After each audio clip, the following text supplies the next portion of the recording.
It's just me, Oos. Day one Day ish. one ish.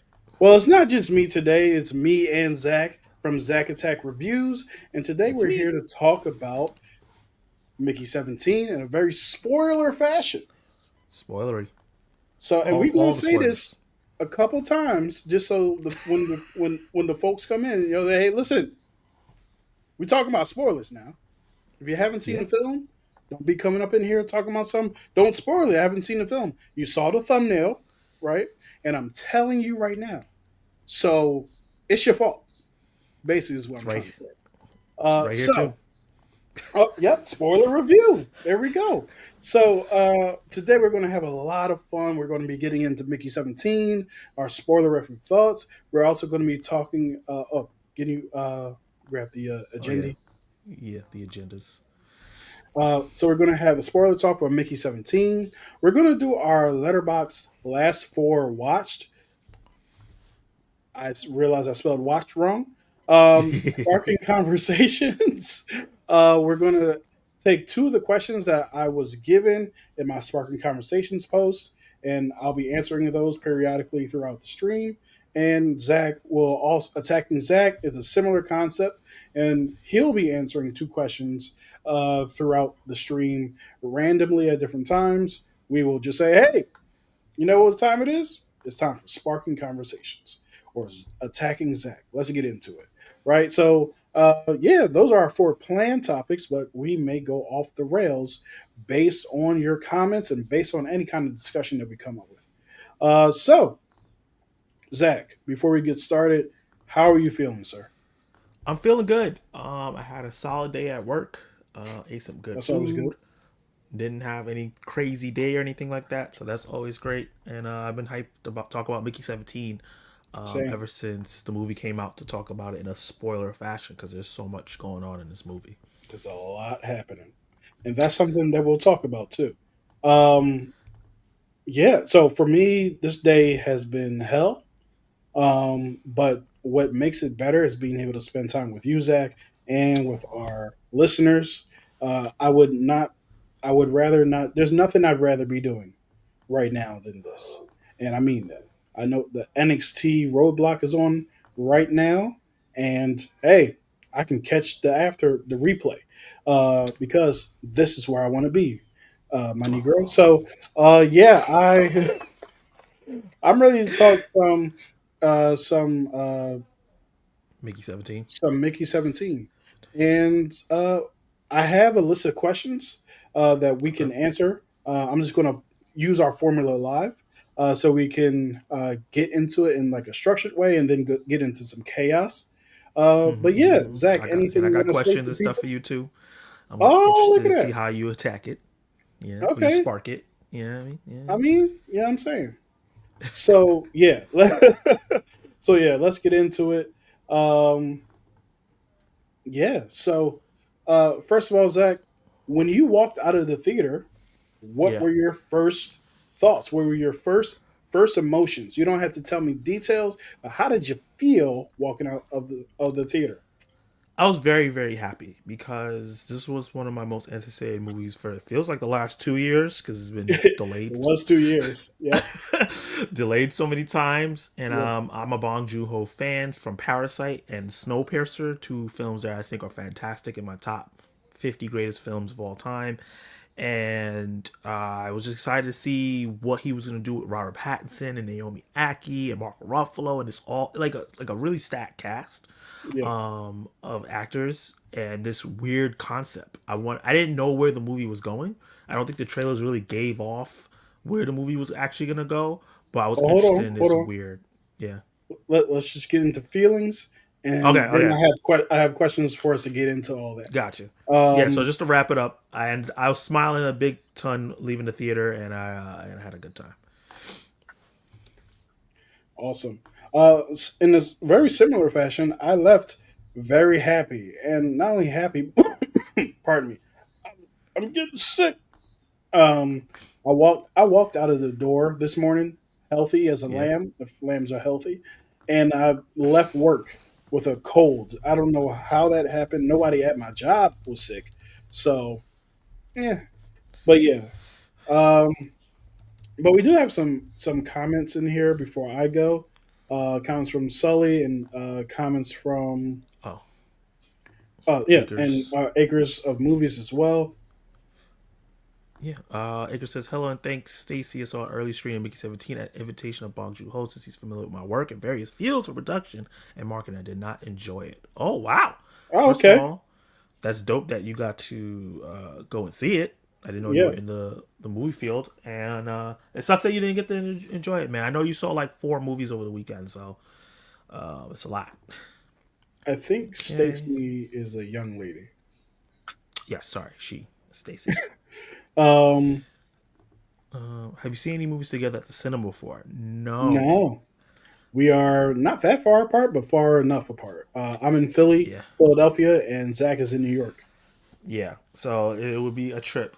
I want to Yeah, eventually, but yes, no, we haven't gotten a chance to do that yet. yeah. As a matter of fact, that is something that has been on my mind. But also like the next time Raw or SmackDown is in New York, I would love to go with you. Um, That'd be dope. yeah, I wanted to go last night, but money was involved. So, Oh yeah, uh, them tickets, man, them tickets. yep. Underwhelmed by Mickey 17, but very pleased with this live stream. Thank you, Sully. Hey man, I appreciate that. You can hate the movie as long as you love or enjoy the live stream. I love it. Facts. TJ. What's up? DJ, the Hall of Famer. This dude has been Nice. on fire in on his YouTube videos. Yeah, man. So if you guys don't have any inclination of each other, just know that pretty much everybody in this live stream has a YouTube channel. Yeah, So check each other out. definitely. Yeah. So let's get into Mickey 17, man. What was the Yeah. first thing you wanted to go to? So here's my question for you. What are the two or three things that you liked about the movie?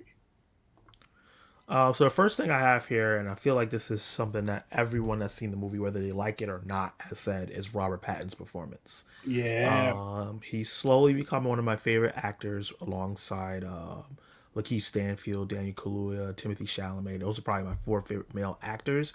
And he continues to be a chameleon. Hmm. If you see him in the Batman versus this, if you see him in something like Devil in the Time, if you see him something like Tenet, it's completely different characters. You can't say Yep. like, oh yeah, he's playing the same person in a different suit. No, the accents were hilarious. The way that they made Mickey 17 and Mickey 18 seem like 2 different people, Yep. but also still similar. Like like they're a clone of each other, but something slightly off about each one. Why they're so different, like different stages of their life, and without much digital play like they felt like they were right next to each other, which was great visually. But I think Hmm. Robert Pattinson's performance really brought it to Yeah. life, I should say. So I think he was the anchor for the film. I don't think the film would have worked if he wasn't just so like he Good. understood the assignment so well and he nailed it. 100%. Anything else? Yeah, I like the way the humor, the satire reflect a lot of things that are going on right now, especially since this movie was supposed to come out a couple of years ago. So might have been before our current administration is in it, but like Yeah. a lot of what was in here, and I know that the guy in charge right now is not the only direct response to why certain characters act the way they act. Mark Ruffalo's character specifically, because they said they also studied Hitler and how he acted. That was Bong Joon-ho's main inspiration about like stories of how Hitler was when he was on his rise. But it's just crazy how Yep. much like how they be playing in our faces in real Yeah. life and it reflected inside of the movie. I really like that. I know some people didn't like the fact that the movie didn't do it in a nuanced way, but I was fine with it because it was a comedy. Yeah. So like throw it in our faces, and there's a lot of people that probably not understanding it at first, and then when they leave the theater, like, oh, they were making fun of us. So yeah, I really Yep. love the humor. I Because was laughing they throughout. had them what was his the dictator of the movie, Mark Ruffalo's character. They definitely Yes, had some supporters uh, of him, yeah, with some and it was hats. very reflective. Yeah. with Yeah, some hats that were red. yeah, I believe they that were was red. rad. Yeah. Kenneth Marshall is Mark Ruffalo's Uh, character's name. yep. I'm glad you got that pulled up because I don't remember anybody's name except for Mickey Yeah, and Nasha. yeah, But so if that's your two, that's phenomenal. I'm gonna give my two right now. yeah. Actually, I have three, but I'm writing it down because I have ADHD and I will forget. So while you're doing that, just check out some comments and. Yeah, I have one. Let me give you one more while you write it Oh down. yeah, So my go last for it. one will be the clone dilemma that they presented, and the way they explained that and went through that with the doctor who came up with cloning and how he was Yep. a psychopath and everything how they did all that. I thought that was really interesting because they proposed a question of like, if someone makes a clone of themselves and that clone goes bad and like starts killing people, do you arrest the original person, even if the clone, like, he didn't tell the clone to do it? The clone is doing it on their own. They're just more messed up, and like that creates some dilemma. And I can see that happening in the future because they damn well gonna try to clone people if they haven't Yep. done that already. So I find it very interesting how they presented that question because it's something that I feel like we're going to be dealing with in the narrative. It might be after me and you are gone, but Yeah. I feel like something that people are going to have to deal with. Like, if So you are a so clone, are you what is responsible? your answer to the question? I feel like if someone's a clone, if you're a clone of somebody else and you act on your own, the original person should not be responsible. I 100% agree. Don't arrest me because Kenny too did some wild stuff in the club. Like just don't like that ain't got nothing to do with me. I don't go to the club. So if Kenny too is in the club, that's him. Yeah. You know what I mean? So I'm totally on board with you with that. Like that don't arrest me for my clone. And the movie showed that each clone has something a little different. So they're not an exact clone. Like Mickey said, like five, seven, eight, this person, they had different personality traits. That So part is going it's to be in my interesting. negatives actually. Okay. Got Yeah, you. but we'll get to that soon. But Yeah. yeah, What's your three? so my three are one. I have to say the entire cast. This cast is incredible. Mark Ruffalo, like I think this is Mark Ruffalo's best performance. I haven't seen Spotlight, I think it is, but I think that this is his best performance by far. Because even though Got it you. was Mark Ruffalo, I felt completely engaged with that character. And Mark Ruffalo doesn't play like villains a lot. So Yeah. this is like a really good turn for him. I have to shout out. So of course Robert Pattinson, just like you said, that man got range, The range. Like wazoo. the only two experiences I had with him before this was clips of Twilight and the Batman. So Man, say clips of Twilight. I've only watched one Twilight movie in the theater ever, and that's because I was at college. I was a RA or a LA. Nope, I was a RA. Like a hall assistant person Mm, that they have at gotcha. college. I can't remember what they call it at other colleges, but everybody had went home for like the Thanksgiving holiday, or maybe it was a different holiday, Yeah. and me and my other RA friend were like, want to go to the movies? I was like, sure. And then we walked there, and the only thing that was in there was because it was a very small town in the middle of Pennsylvania. Mm, The only thing that was in there was Twilight. I think it was like the Dawn one, or whichever one the third one was, Breaking Dawn. Breaking Dawn. And we sat in there, and we were like, "This is wild." Um, but yeah, so back to my points. So, yeah, the entire cast. I want to shout out Toni Collette especially. She was great in this She film. was, She's as but when is always. she not great?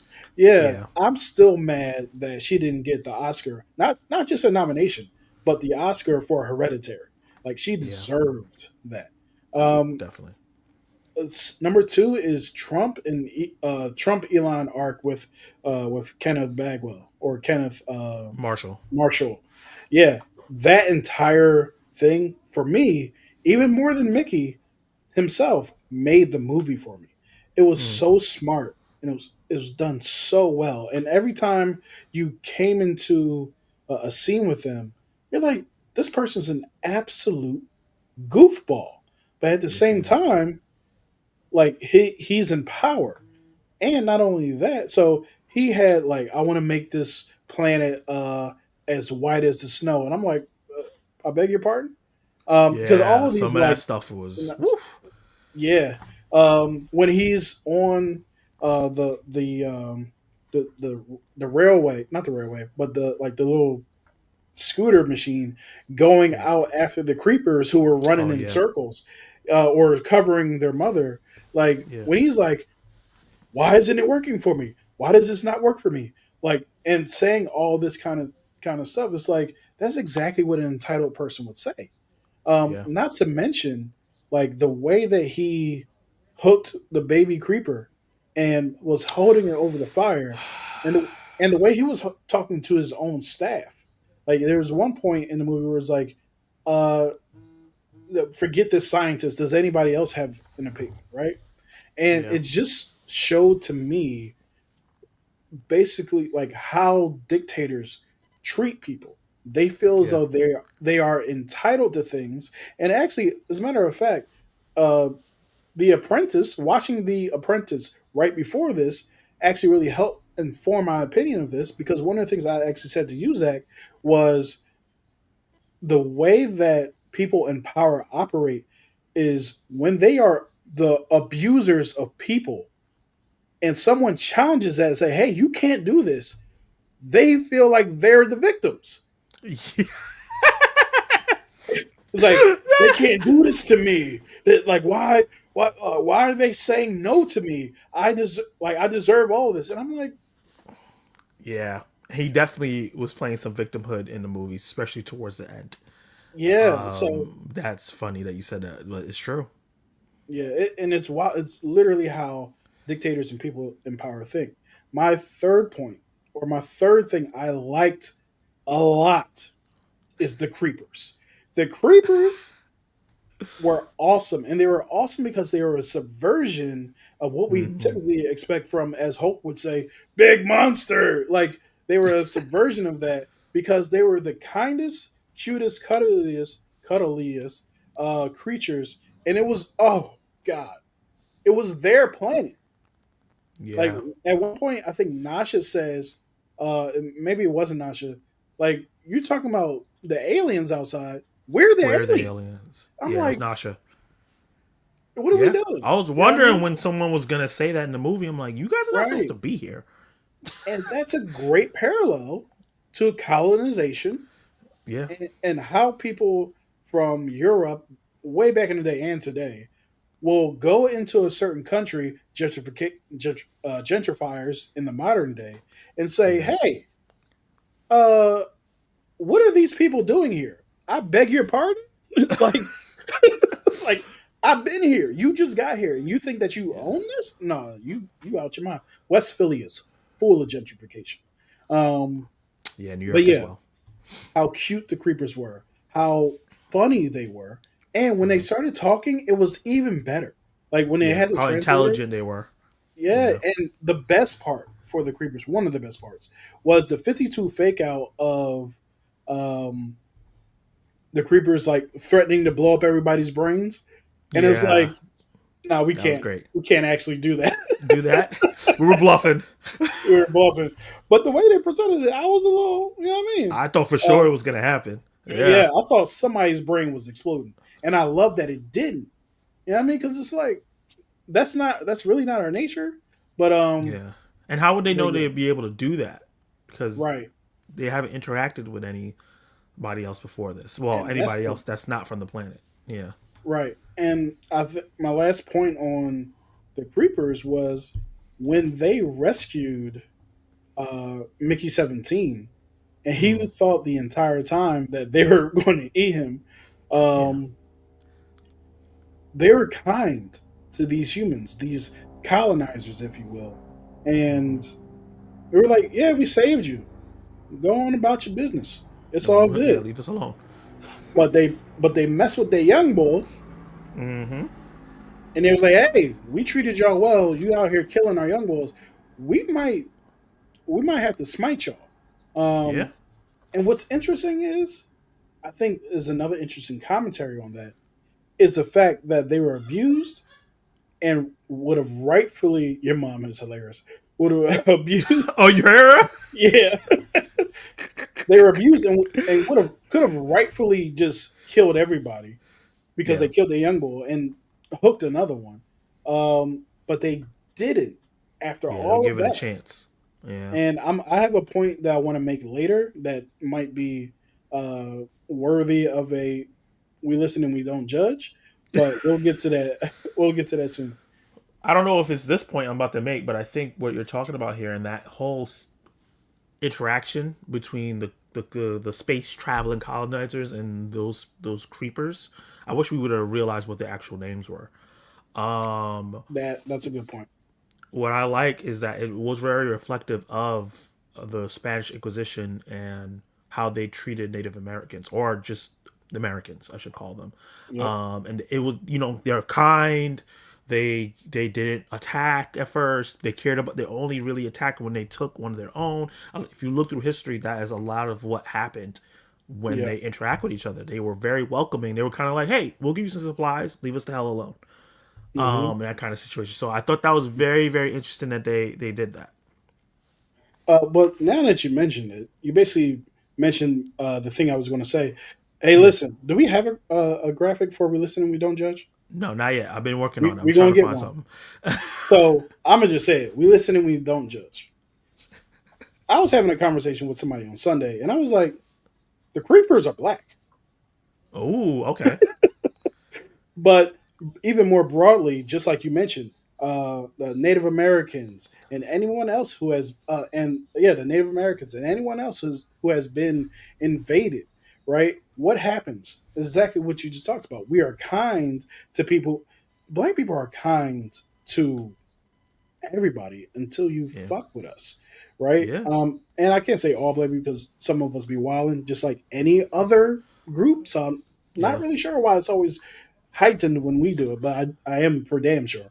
But yeah, the colonizers, gentrifiers come into the neighborhood. We are welcoming, we're kind to them, and then they decide to betray us and think that everything is theirs. And I feel like that's been the black experience, especially with like racism and what have you. And on top of that, with I might have just lost my thought in a millisecond. But yeah, on top of that, when they do fuck with us, one of the things I'm cursing a lot. When they do mess with us, one All of the right. things that ends up happening, they try to take out one of our leaders, and we surround them. It's like, hey, yo, Gotta nah, protect. like gotta protect them, and that's just the black experience, and a lot of other cultures experience who have been invaded, right? Yeah. But yeah, so the creepers are black. Take that home with you. Um, Yeah. you'll get it on the way on the ride home, as they would say Get in on the the right. church. That's so silly. Yeah, Yeah. And other little aspects of this movie that I love, and the like, just thinking about moments in the film, just the him trying to get back to Nasha and Mickey 18 busting it down while on drugs. I thought all that was pretty funny, especially since he was forced to go to that dinner he didn't want to go to. yep, And that whole sequence was also reflective of things happening.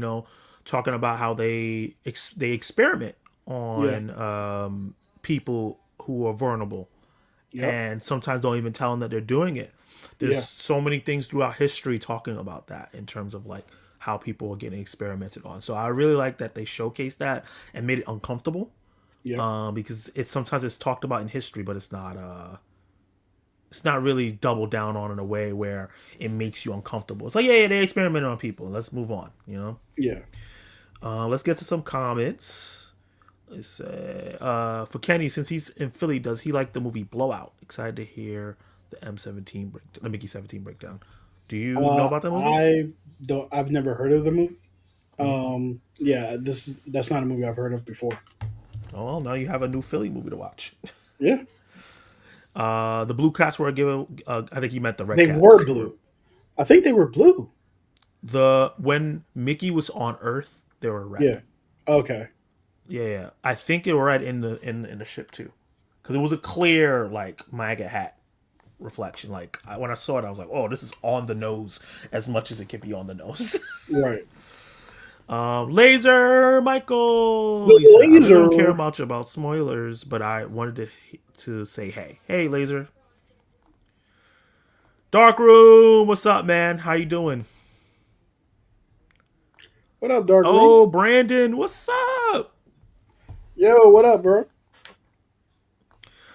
Great to see this, and glad Kenny you can enjoy doing this and relax. Love Stacy. So, do you think this movie needed a different title? That's an interesting question. The name of the book is Mickey Seven. And I think it only goes up to like Mickey 7 and 8. Bong Joon-ho wanted Mhm. to be a little bit more ridiculous, and it's 17 and 18. I don't know.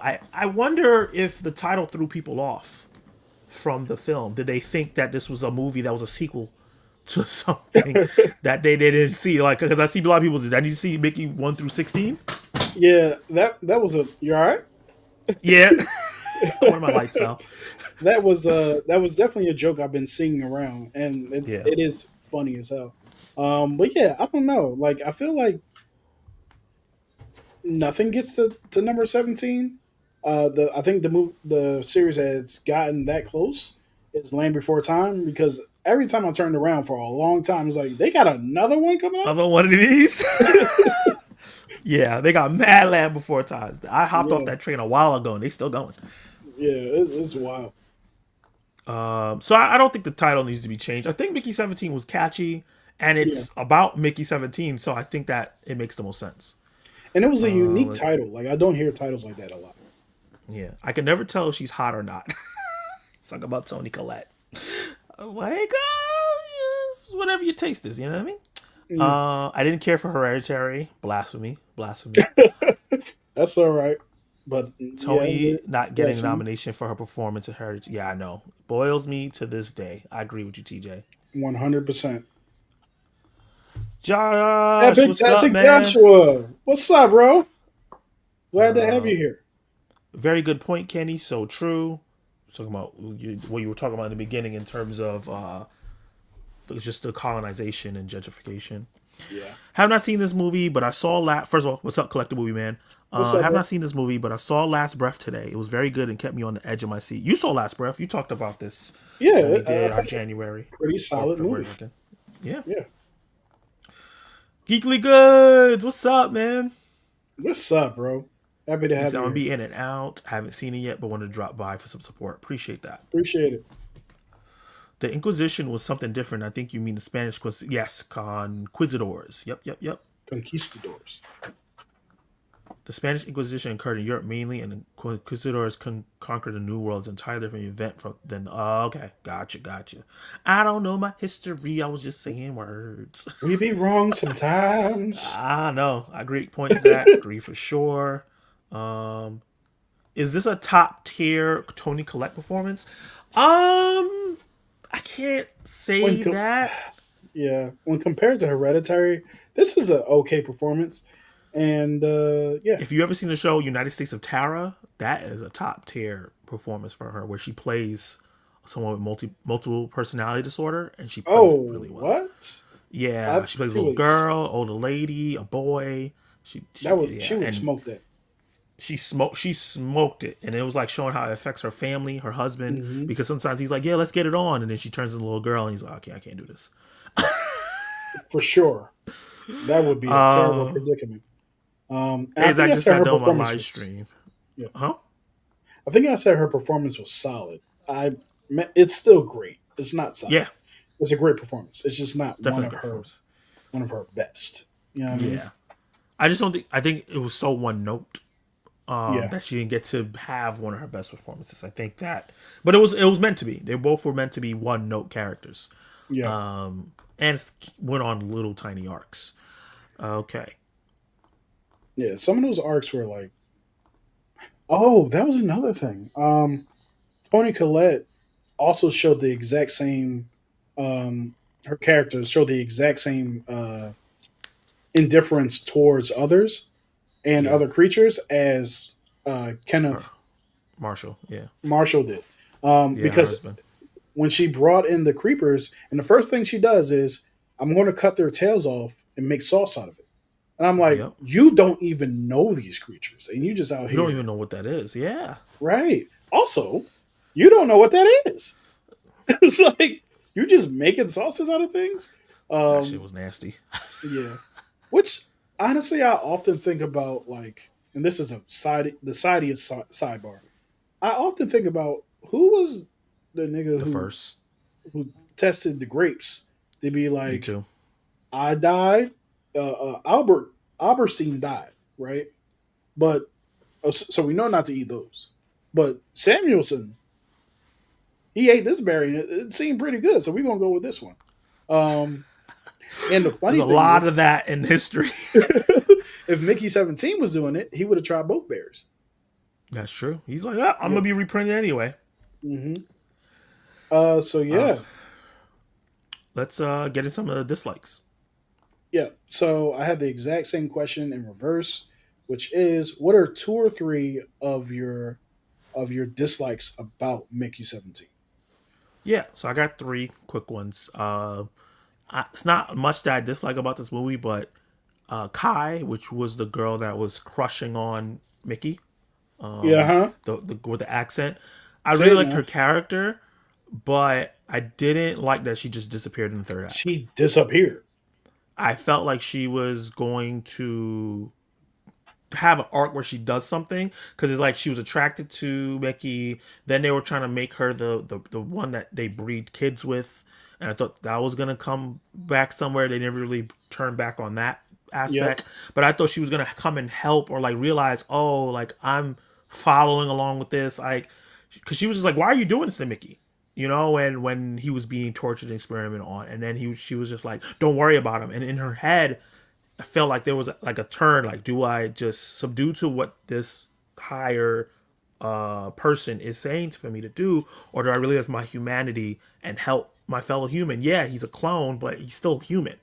And I hmm thought we were going to get something where she joined in, but she kind of just disappeared. She wasn't part of the third act festivities at all until the very, very end, Yeah. where she just flipped the middle finger off. So I feel like, and this is, I guess, this is gonna be a side note. I feel like because this movie was delayed, I think that there were chunks of this movie changed and taken, not even changed, just taken out.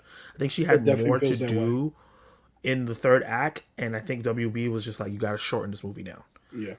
You got to take this out. There's a couple aspects, and I think I'll go with like that's my second one. There's a couple aspects that lacks exploring in the film, and I think it's because they took chunks of the movie out, like Mickey's mom passing away and Yeah. how that affected Mickey 17 and how it affected Mickey 18 differently, right? Like Yeah. 17 is feels like it's his fault. 18 is like it's not our fault. It's something completely different. Yeah. And I really wish that we got to explore that a little bit more because I think that would have been like the heart of like why Mickey's the way he is and why he doesn't care about himself. And that would have fulfilled his arc a little bit more than what we got. And also just like I like the relationship between Nasha and Mickey, but I wish we got more about why they connected so well with each other. Yeah. I felt like it kind of rushed through a lot of it, and it made it feel a little toxic at first because like he was sitting down and she started kissing him in front of the other girls and she was fighting people over him, and I was just like, all right, damn. So that's a really interesting point because that was one of the things I also picked up on during the course of the movie. At one point, she said a guy walks up to him in the cafeteria and he says, "So how do you die? You know what I mean? Or how Yeah, does how it does it feel to feel? die?" Yeah. Yeah, And she walks up and she essentially clocks that dude. And is like, "Don't ask Mickey those kind of questions. Like that's rude and disrespectful." yeah, Not a few scenes later, she asked him the same question, right? yeah, And the other thing was Mickey was treated like a commodity by everybody, the good side and the bad side, the heroes and the villains. One yeah. of the things that also happened with Nasha and that other character, what was that other character's name? Kai. Kai. One of the things that happened with Asha and I'm sorry, Nasha and Kai was when Kai Mm, walks in on them about to have a threesome. yeah, She was Nasha was you know what I'm saying? She was down. a freak body, as we used to say in the old days. Um, but she walks in on her, Kai does, and then Kai basically. they go downstairs. Kai's threatening to snitch on them, and then she's like, "Yo, what are you doing? Like, better not be snitching on us." Nasha says, and she's like, "Well, I'll take 18 and you take 17." Once again, Mickey is being treated like a commodity, right? Commodity. Yeah. And Mickey also like, so yeah, and as a uh what the hell is it called? My mind is expendable. As an Yeah. expendable, you also see there he's treated like a commodity, an expendable Yeah. person, right? Yeah. So throughout the movie, he is being like tossed to and fro, if you will, between everybody, and everybody thinks that or not everybody, Nasha and Kai think that they're doing what's best for Mickey when they're really doing Yeah. what's best for them. So a lot of Yeah. that stuff, like he was getting it. His best friend, who started the Oh, macaroon company, the worst. was swear he was helping Mickey and was looking out for his best interest, but he was No. absolutely not. No. But yeah, Yeah, and you know that's an interesting point you made about Nasha. I felt like Nasha treated him a little less like a commodity though, because she defended him and like even like the point where he was feeling tortured, and she was yeah, just like, "Why is he in there alone?" And she went in there. I thought that was such a sweet moment for her to go in there with him yeah, while he was going through all that. I feel like if she just saw him as an item, she's like, "Well, they're gonna print another one out." Right. yeah. So, but I do think that there was some ownership over it when it came to the point where it was like, you take one. I think in her head is like, no, they're one person and you can't just Right. take one of them. I love him for all of him. And I thought that was Yeah. sweet. But it also has a negative side, like you're talking about, like, you don't own Mickey. If he Right. decides, if he doesn't want to be with you, you can't be like that. So, Yeah. because I thought that was going to be the simple solution. You know, you get 18 because it seems like you're more into the bad boy version, and I get 17 because Kai really likes 17. So Yeah. I thought I was okay, but then that got interrupted because 18. Let's talk about 18. Uh, decided 18 is a wild boy. that he's a wild boy.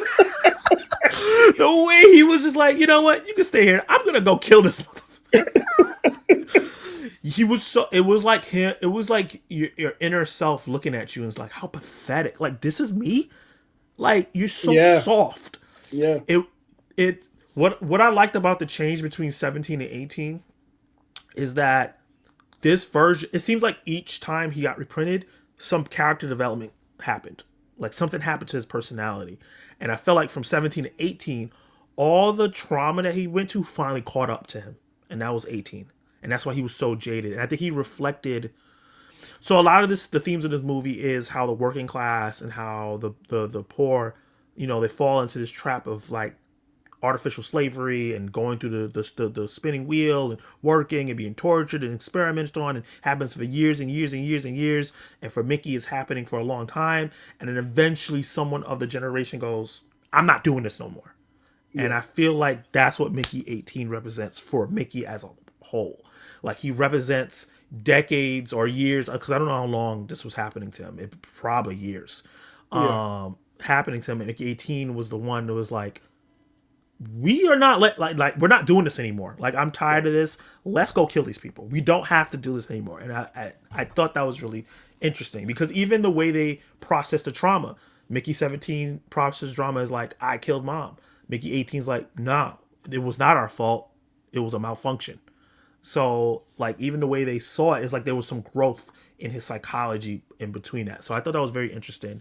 Yeah. Um, I the have way a they did different that. opinion on that, but I'll Yeah. do that in my negatives.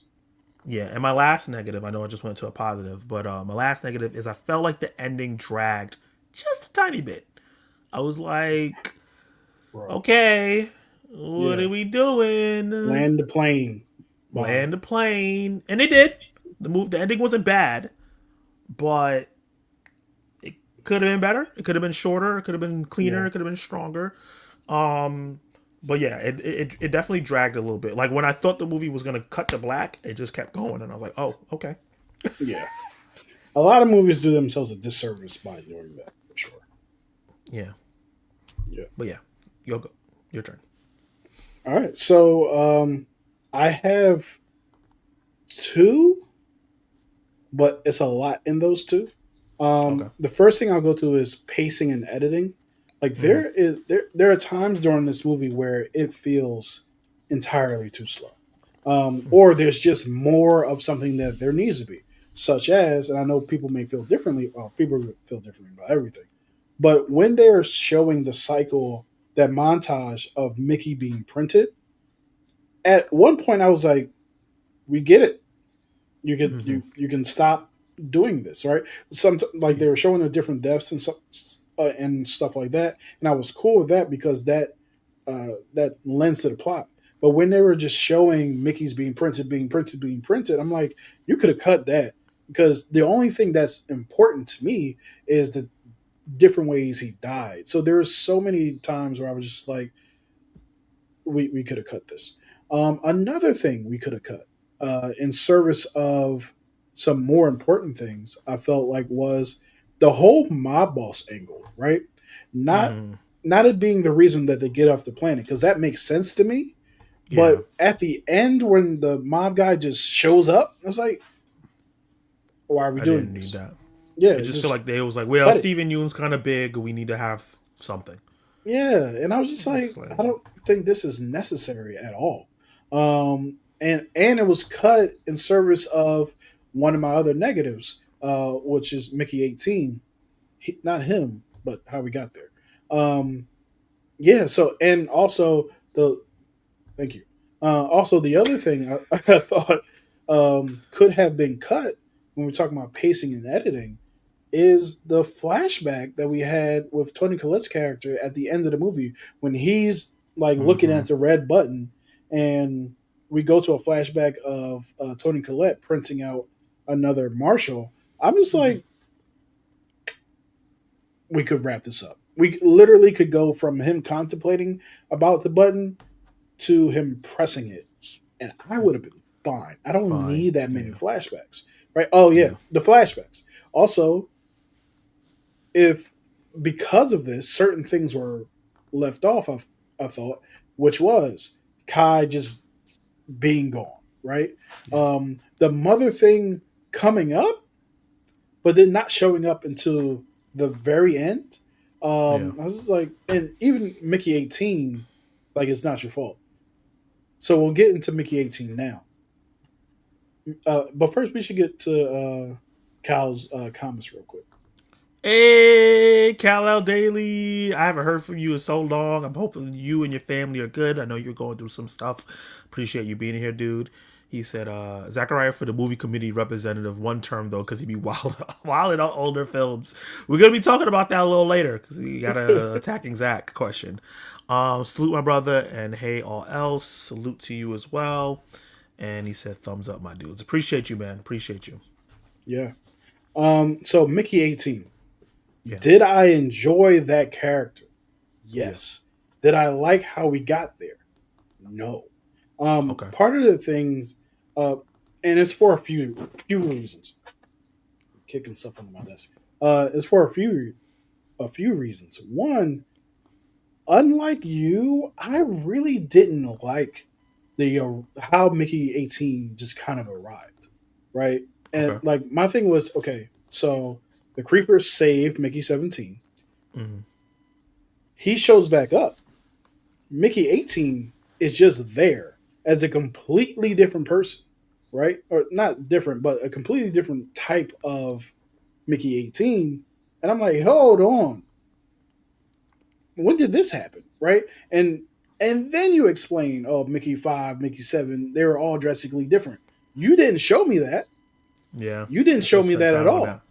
You said it after Mickey 18 was introduced, and I'm like, the box or the cube or whatever it was called that they upload your memories to, every time another one gets printed, I'm seeing the exact same Mickey. And I know that he's had like life experiences between his deaths that make Yeah. him like a different person.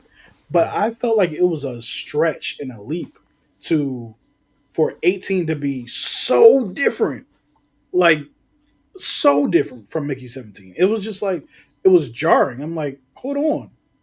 When did evil Mickey get here? Not that he's Evil evil, but Mickey. like Yeah. when did anti-hero Mickey get Antagonistic. here? Yeah. Yeah, it's like you just showed up.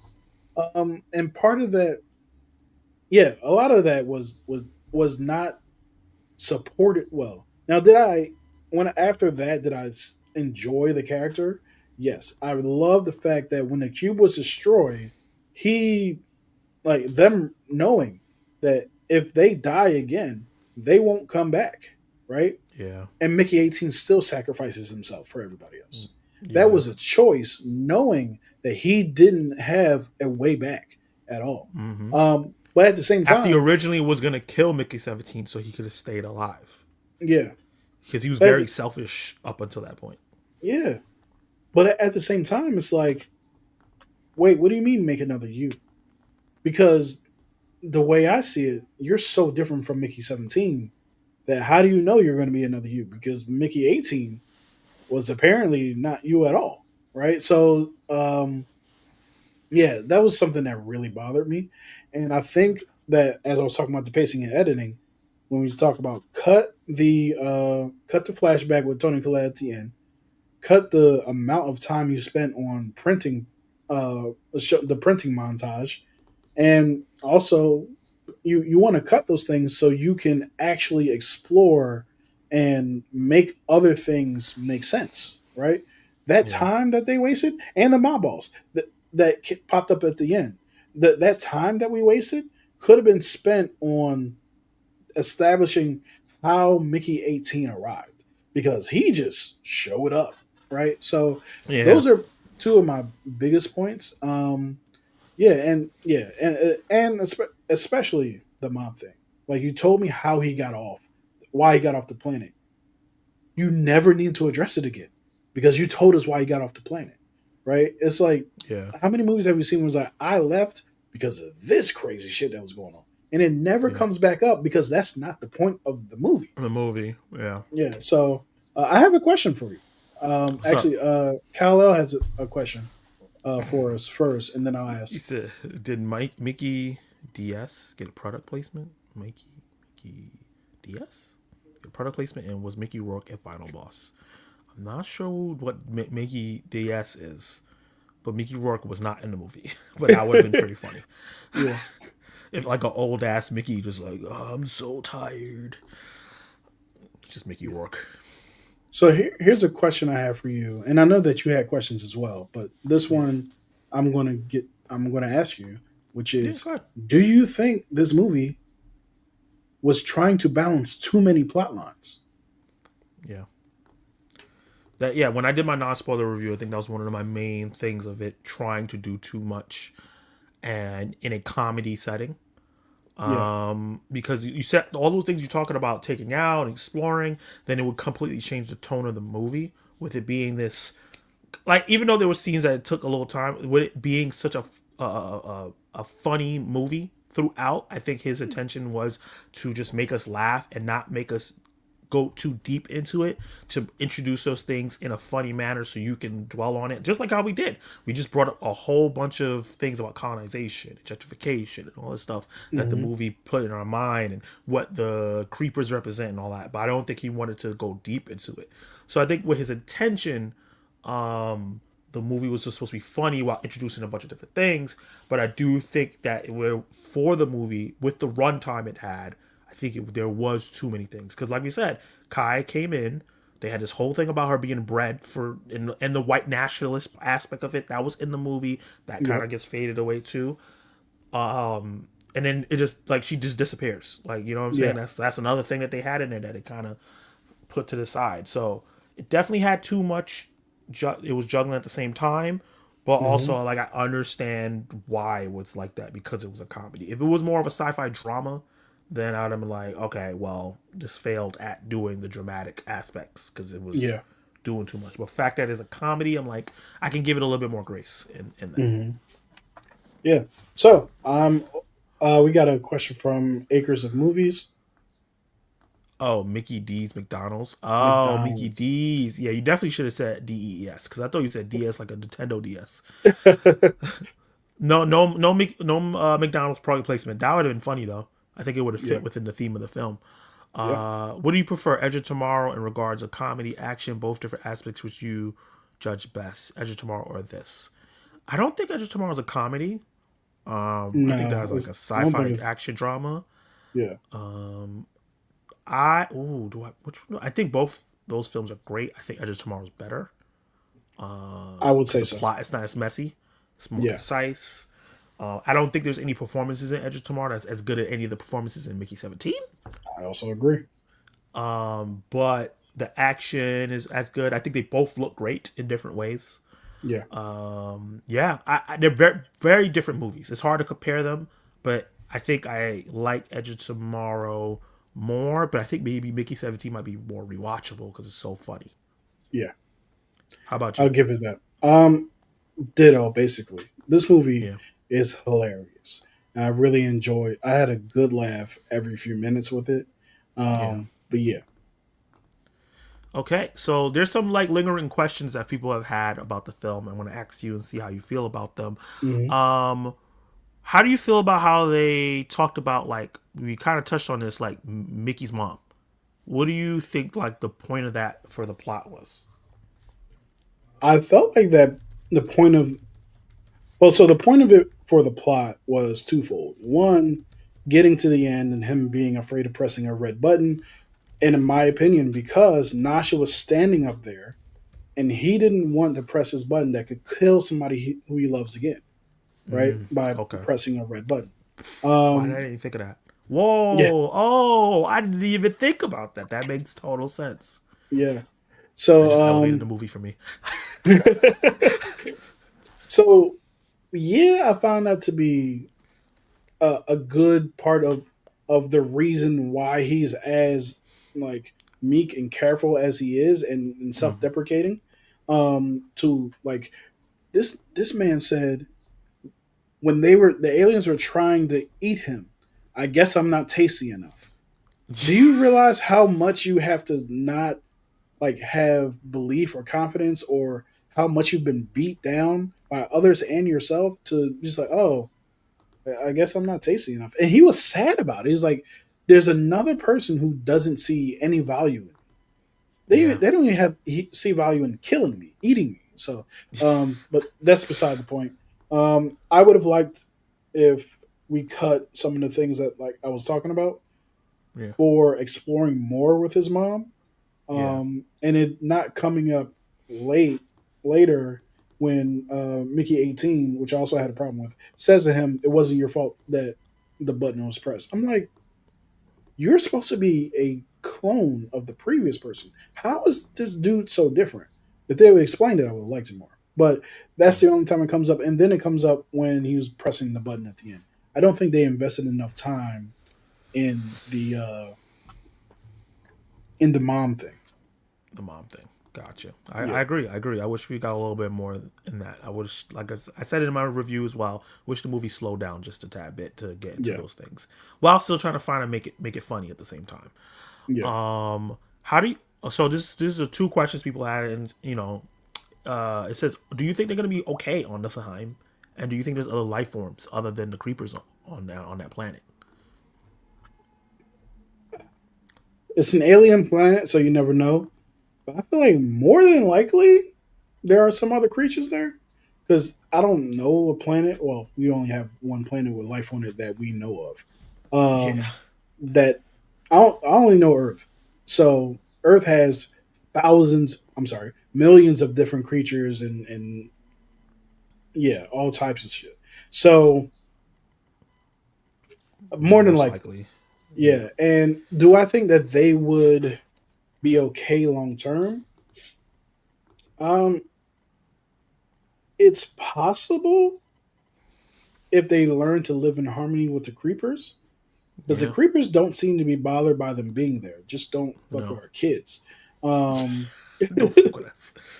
yeah, so I think it's possible if they learn to like work with the creepers, and also I think the one thing that bothered me, just because I don't necessarily love the cold, was Hmm. it seems like an ice planet, or at least when they landed, it was an ice planet, and I'm just like, Yeah. I don't know if we want to live here, actually. If we're going to be on Eskimo time 24/7, 365, It's a lot. it's a lot. Who wants to be And what are they bundled gonna up? eat? What are they going to eat? And I think that they brought some resources with them, but Yeah. so far the only thing that looks edible are the creepers, and we know that that's not going to fly. Yeah. Um, They're gonna eat one of us in the change. You know, if you're gonna, what do the creepers eat? That's another thing we didn't see that's a that. good question. They have to eat because if they get that big, they eating something.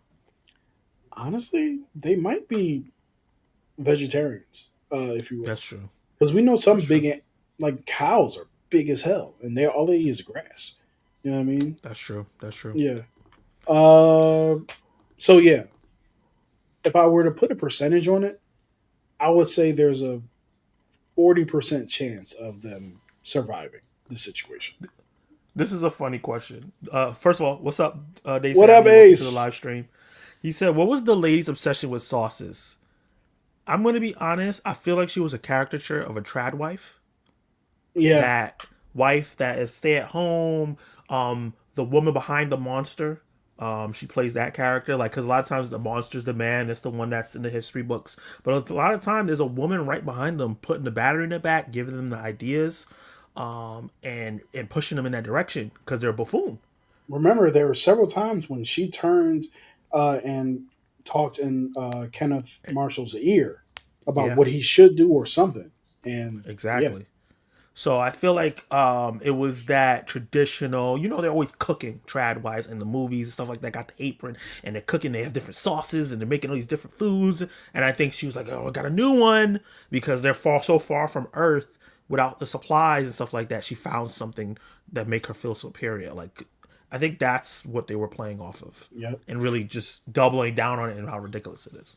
And it really pointed to what we were talking about earlier with people who are rich in power just not feeling like other people or animals like matter Yeah, because what's important is what I want. And it's like, yeah, no, you can't live like that. Or you and can, then yeah, apparently, but but it's terrible. it's disturbing. So the last Yeah. thing I want to ask you about Mickey 17 before we move on is the reception for the movie, right? Um I have like the to me the three major arrogant sites, which is Rotten Tomatoes, Letterboxd, and IMDb. Yeah. Right now the audience scores a 72%, which is not that high. Yeah. I mean, but it's This not bad. it's not bad. The Yeah. cinema score was a B, which is not great for like sci-fi $100 million films. Yeah. On Letterboxd is a 3.7 out of 5, which is okay. And Yeah. IMDb is also like a 7. So I've been seeing like a lot of mixed response to the film. One, why do you think that's happening? And two, do you think Bong Joon-ho's reputation, especially after Parasite, because that's a lot of people's introduction to him, may have hurt how people feel about this film? Like they were expecting something else.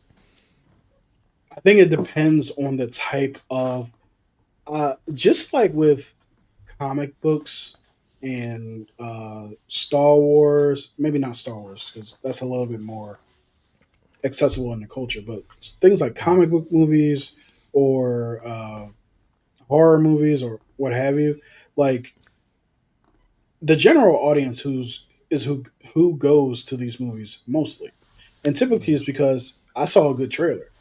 If you ask every person who was there, like or who was about to go into the movie, who was Bong Joon Ho, I would venture to guess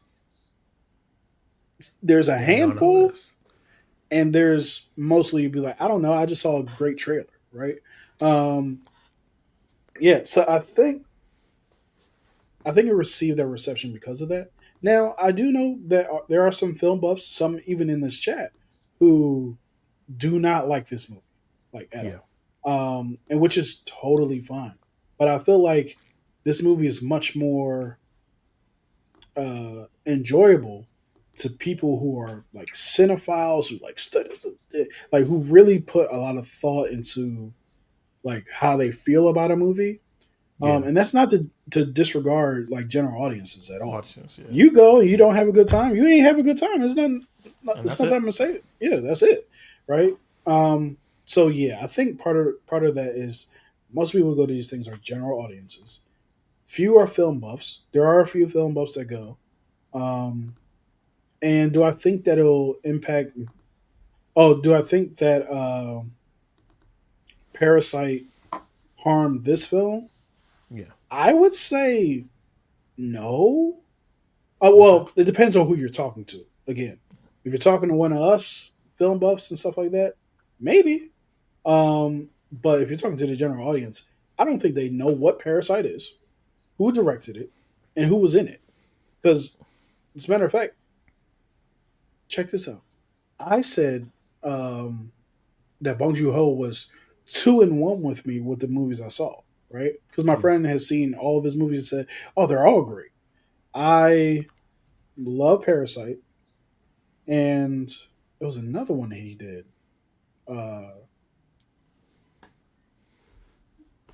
I can't remember what the other Was one is. have you seen Snowpiercer? I have.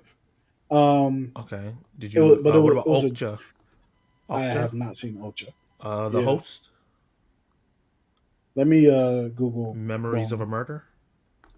I've never heard of that. I think that is that all his films. Oh yeah, 2-1.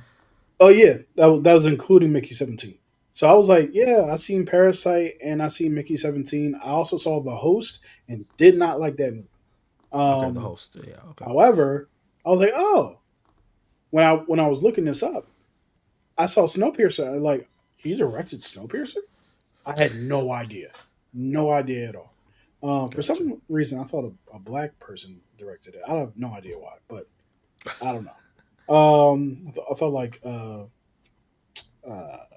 anyway, that's not the point. But the answer to your question is it is mixed. I have a mixed Gotcha. opinion on that. I think well Gotcha. actually the answer is no because of the type of audiences show up to movies. Um, yeah, Gotcha.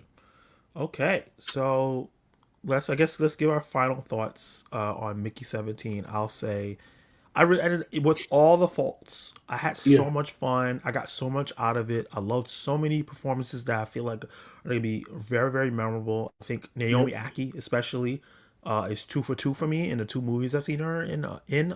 Blink Twice. I thought she was great in that, and I think she's fantastic in this. And I want to yep, see her in more things.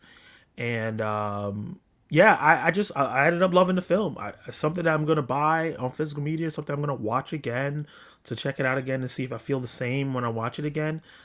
This was one of the great movies of 2025 for me so far, yeah, because I think most of the films I've seen have been like a 3, 3.5, which is like a CC plus for me in the Zack Attack scale. But yeah. this is a little higher than that. So what about your overall thoughts? I would say I really enjoyed this movie. I don't know if I loved it, Okay. but I really did enjoy it. A lot of it. I left very happy when I left the theater, especially since we were waiting for like 2 years for it to come out. Because if I would have waited 2 years for this movie was on my top 10 most anticipated list of 2024 and this year. Yeah. Um, but I think some of the flaws do bother me, Okay. especially with like the pacing and things that could have been cut. And Mickey 18, his arrival, not the character in total. But yeah, since you gave your grade, you said 3.5. Yeah, like around I'll three. give Yeah. my letterbox grade, which was 4 actually. And someone asked me, well, what's keeping it from like a 5? Even though I really enjoyed it. Well, I'm like, there's a difference between a movie I really enjoy and a movie I go home and tell all my friends, yo, you need to go see this now. Like Parasite was like that. If you haven't seen Parasite, go watch it. Yeah. There's a different vibe when it's something that you are like really impressed by versus something it was really good. Yeah. Yeah. So Yeah. Because Parasite, I feel like something you could recommend to everybody, unless they don't yep. like subtitles. Mickey 17's kind of, it's iffy on that one. Yeah. I don't think my wife would like it, There you basically. go. Yeah. You know what I mean? And she's more Um, general audience. yeah. She that woman who I love to death. Her main consumption is something that she calls bad black movies. Like she loves bad black movies. Like Tubi is her jam, and before Tubi, like Hookers and Revolt, and yeah, What? and yeah, there's another movie called but it's a movie I actually oh, when we watched the Tyler Perry movie together. Oh, we actually watched Black uh something, Black Divorce or something like that. What was it called? yeah, the divorce one with Yeah. that was crazy. And there was another one that was a Netflix original. Um Oh, sorry. I think it's the horror movie, right? The uh yeah, let me see. I feel like it starts with a Netflix. C. Let me just do Netflix and Power Rangers. That's on here. And Tyler Perry. Was it A Fall from Grace? Tyler Perry Netflix movie. No, it wasn't A Fall from Grace. I've never seen that. Was it Mia Um, Kupla? Because that Mia movie was Culpa was was so one of bad. them. It was awful. It And was there was not good. another one. But the further I'm getting down this list, I'm not seeing it. Yeah, I could have Uh, sworn it was started with like a C. It was like that. It was like a ghost horror movie, right? nah, it was a horror movie where. Um, wait, is this it? Covenant, Oh, another maybe. one was No. Fatal Affair, which was Oh God. awful. But yeah, I'll try to find it later and we can move Yeah. on. Yeah. But yeah, So we could talk about now. Stay tuned. That was done for our Mickey 17 review. Now we're gonna talk about our last four watch real quick. yep. So Kenny, talk about your last four watched. What do you thought about watching them? If it was a rewatch, if it was a first time watch, how do you felt overall about the movie you saw, and then what you graded it? It was A Fall from Grace, by the way. Oh, Um, Letterboxd. I wish I would have sent you a screenshot of it so you could post it. But yeah, let's see. Last four watched. I have dot dot dot. And we'll get that worked out for next time, uh, yeah. folks. This is a Home. work in progress. Yep.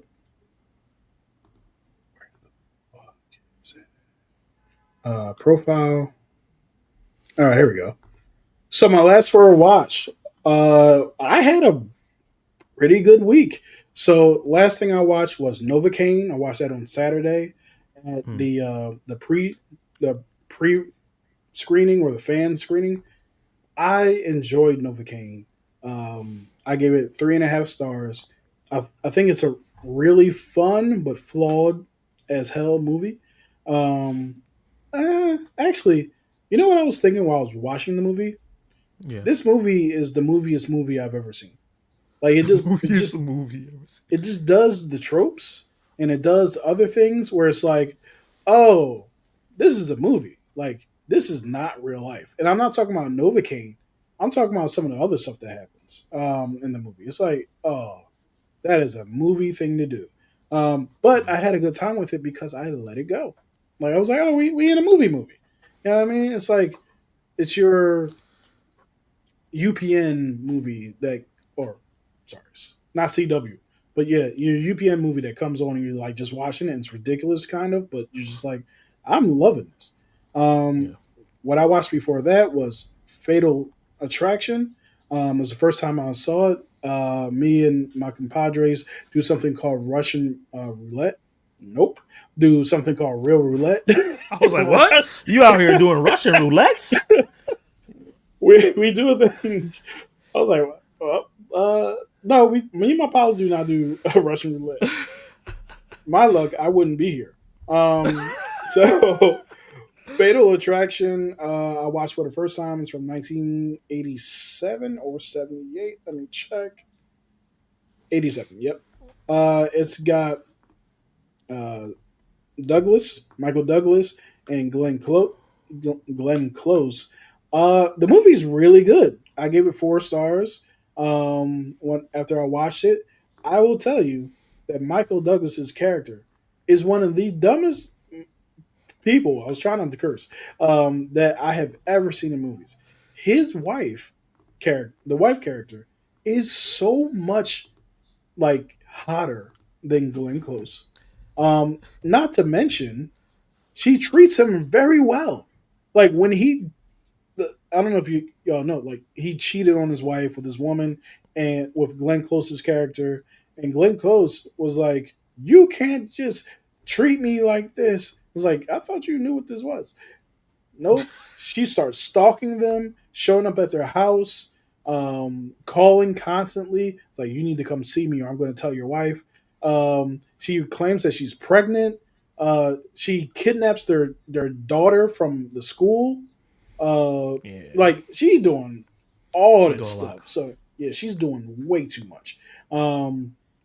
But at the same time, I'm also like, nigga, you shouldn't have cheated. Like, you wouldn't be in the situation with a person you Just met. just met at your job. By the way, she's a client. He's a lawyer. She's a client of his firm, and it's like, what are you doing? But yeah, he and he keeps meeting up with her, and the signs were there, by the way. So, but yeah, I really enjoyed this movie. My previous two movies are also from Real Roulette, which, by the way, Real What Roulette did you give is Fatal Attraction?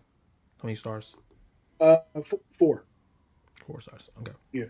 Uh, by the way, the next two movies, including and Fatal Attraction, are all from Real Roulette, which you can try with your friends. Which is basically every Monday you just give your friend three random movies that they may or may not have seen, or preferably not have seen, and you pick one of them and watch it before the week is over. And they also give you three movies too.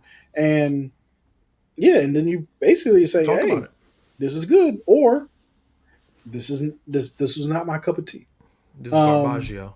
yeah, and through that, I've seen a ton of movies that I had never seen before, which is Okay. always great. Invincible, the Vince Papali story. With he was a bar tender who was 30 years old. The team sucked that year. We Super Bowl champions now, but the team sucked that year back in the I think it was the 70s or 80s when he did this. They had open tryouts, and all of his friends was like, "You should go because you're really fast." I was like, "I'm 30 years old. Who starts in the NFL at 30 years old?" Lo and to behold, he ends up starting in the NFL at 30 years old for the Philadelphia Eagles, his home team. So it's a really good inspirational movie. Um, Even if I wasn't an Eagles fan, I would probably feel that way. But I am, so I'm even happier with it. It added more. Um, Yeah. yeah, and there's a great love story in this where he falls in love with a Giants fan, and that causes some friction.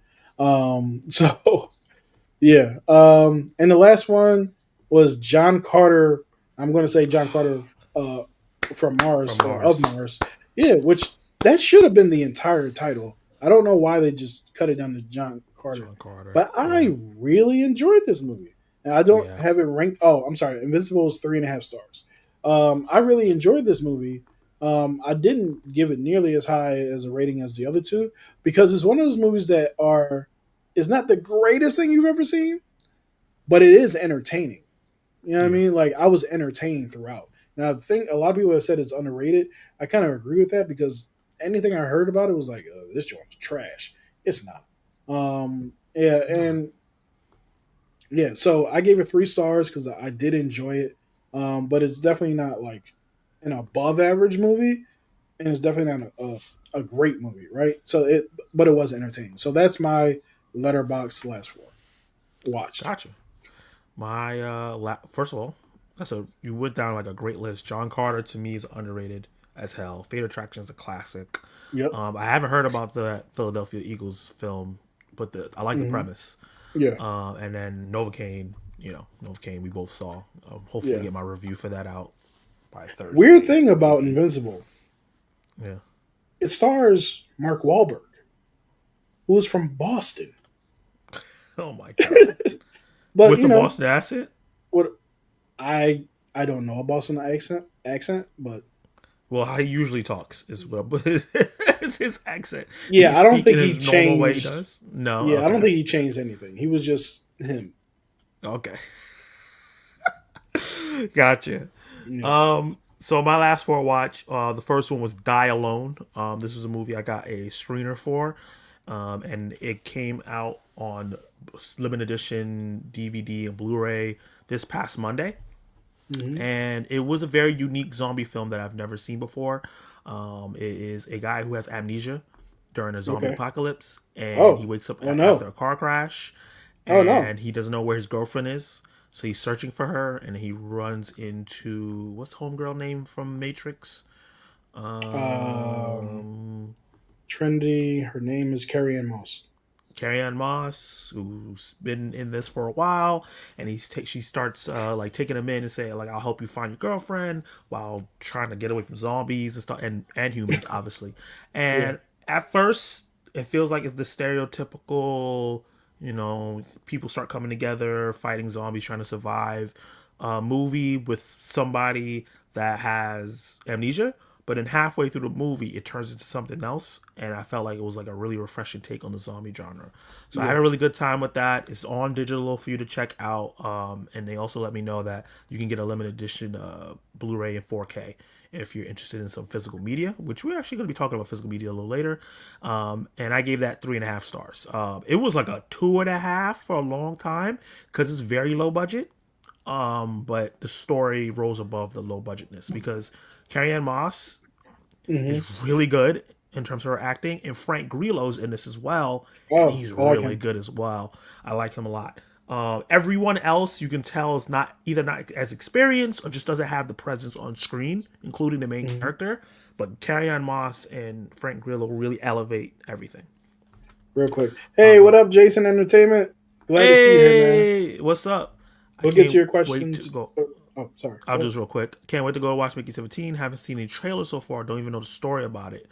Since it's Bong Joon-ho and Pattinson sign me in. Go check it out without seeing the trailer, Go man. check it out. The premise looks great. It's been a while since haven't seen a zombie movie. Yeah, the premise is really cool. Ace Acres of Movies, Stacy said, "Was it crowded when you saw Novocaine?" Oh, yeah, there were a lot of people in there. There were a Yeah, lot of people in there. yeah. Surprisingly, for like a early screening, there was a lot of people in mine too. Yeah. Yeah. After Die Alone, I saw Nezatu, the Mhm. Chinese animated movie phenomenon. I watched the first one a couple days before watching this one and did a review for that, and I ended up loving the first film. So I was excited to get to the second one. It was funny watching this theaters because I was the only non-Asian person in the theater, and when I was walking to my seat, everyone in the row was looking at me like I was crazy. Like, what do you know about this movie? So that was interesting. Never had that happen before. Usually it's like a mixture of people in my theater, but I ended up loving this one. It's better than the first one. It's one of the best action fantasy animated films that I've seen in a long time. The action in it is insane. The world building is fantastic. The characterizations are really fun. They take some characters from the first movie that were kind of one note and add to it and make them more interesting. And Okay. there is a scene in this movie that made my heart drop because I didn't think they were gonna go there, and they went there, and I was like, "Holy crap! This character is about to go absolute bananas, like Gwen Stefani. Like it's going down, like Vanas. BANNS. Yup, and no doubt, you know what I mean. Yep. But what took it over the top, and if TJ's still in the chat, he can account for this, and Sully and CC saw it as well. Is the last 20 minutes. It's the last 20 minutes of this movie. It's just non-stop story development and action intertwined with each other. Hmm. And there's stakes. People are dying. The action is insane. And it's insane in a way where it's not confusing. Because sometimes Hmm. some action movies, especially animated action movies, when they're trying to do too much, you can't really keep track of who's where and what's going on. Oh, you mean Jujutsu Kaisen? I don't watch that, but okay. Yeah. Yeah. Yeah. They explain their moves. Like, you know how in every anime Yeah. they announce their moves? They give you a textbook before they do their moves. They're like, and this causes this, and because he's on the south side of the sea, his impact of me won't happen as much as when I impact him because he's in this realm and I'm under him. I'm like, what is the move? Like, I'm like, Like, how do I Just show me. explain this? Yeah. Yeah, but Nezha 2, I highly, highly recommend checking it out. I think it's still in theaters. It's the highest grossing animated movie of all time. So I think you should just want to have that on your watch list. And some Jason Entertainment said, where do you watch the first one, Zach? The first movie is free on YouTube, actually. Which is crazy. You can just watch it free on YouTube. No renting, no nothing. It's just on YouTube. So you can check it out on there. It used to be on Netflix and then it got taken down for whatever reason. And there's an animated series of the same character on Netflix. So I might have to check that Really? out. And there's actually a movie between Nezha 1 and 2 that's a different character that's within the same world that I want to see. And apparently Nezha 3, that character is going to come into the third one. So this This is like a whole big expanding thing. Like, this sounds right up my alley. yeah. So I highly recommend it. I gave Nezha 2 4.5 stars. Right now, that's my highest rated movie of the year. I Okay. don't think it's gonna stay that way, but we'll see. You never know. Yeah. Let's see. That was okay. Now after that, I saw Captain America: Brave New World. Okay. I've talked about that movie extensively. Yeah. I really like it. I thought it was great. Has flaws. Really like Sam Wilson's character and how I think they elevated him into a leader. I can see him leading the Avengers with the way he acted in his film. I like the addition of Joaquin Torres as Falcon. Isaiah Bradley is Isaiah Bradley and all up in the movie. He's great. Yeah, I really liked all the additional characters. I think some people were shortchanged some scenes, like that new Black Widow character. I understand why, because she was supposed to be like an Israelite KGB thing, and then because of Hmm. what's going on in the real world, they nixed that shit. Yeah. But Giancarlo Esposito was really good as Sidewinder. He's always good. I was surprised he was able to do action that way at his age. He was in there. He was moving.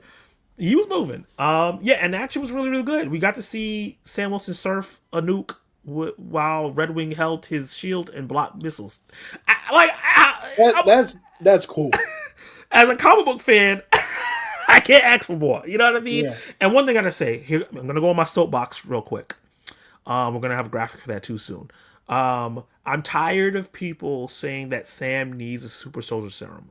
And why I'm tired of that is because Batman was fighting Doomsday and Darkseid and all these people that he should not be fighting, and no one said he needs to get powers. And Not a single person. and his regular rogues gallery, which includes Killer Croc. And it's Yeah. like, what's your Clayface, click Mr. the, Freeze, the Court of Man Owls, Bat. Man Bat, yeah, Mr. Freeze. Like, Yeah. Poison it's Ivy wild. alone is a problem. So like And no one ever says Batman needs it. if you want to do the 1-to-1, which they're not necessarily 1-to-1, but Batman's out here fighting steroid king himself, Bane. Like, Yeah. you know what I mean? He's not the Hulk, but he's still Yeah. He a broke the boy's regular back. man. Yeah, exactly. He broke the boy's back. So like Batman, on top of that, Batman doesn't have armor like Sam. Like Sam has almost impenetrable armor that only his armor can penetrate. Yeah, So like Batman is walking around in spandex. You know what I right. mean? Sam has Wakandan tech and shields and stuff like so. Like I feel like this. I get it. The character before had it, but I don't think Sam needs it. I think it's the ending of the movie and what Joaquin Torres said to him shows that Hmm. if he shouldn't. Yeah. And I don't want to spoil it Uh, if anybody haven't really seen it, but yeah. Real quick, I need to plug in my laptop. It's at 9%. do your thing. I'm gonna answer some questions. Well, actually, let me give it to my last. My last movie was also Novocaine. I saw that Saturday. Hopefully, I get to do the review before the movie comes out. I think I might do it tonight. I have no I idea had a what you're talking really, really, really good time with Novocaine. It's a really, really fun film. Jack Quaid is just showing that he can be a leading man about. between this and Twice. Companion Yep. twice. I thought maybe Companion and Novocaine was too close to each other, but with how Hmm. different it is, because he's such a bad person in Companion and he's such a good guy in Novocaine, I think it Yep. was fine.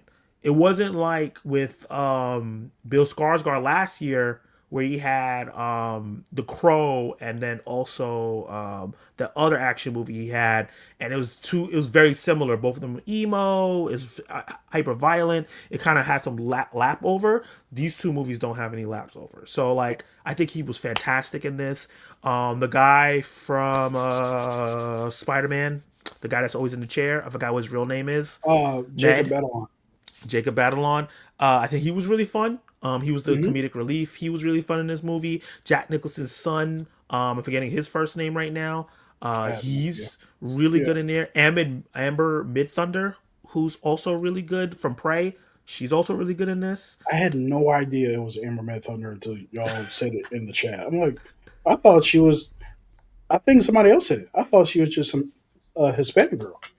No, she's Native American. Yeah. Yeah, so Um, she was great in Prey. she was great at Prey, and she was really good in this. Yep. And I Yep. liked how they subverted expectations a little bit, not too much. They stuck to the story, and even like the cop, the female cop, she was in Get Out. She was the smiley maid from Get Out.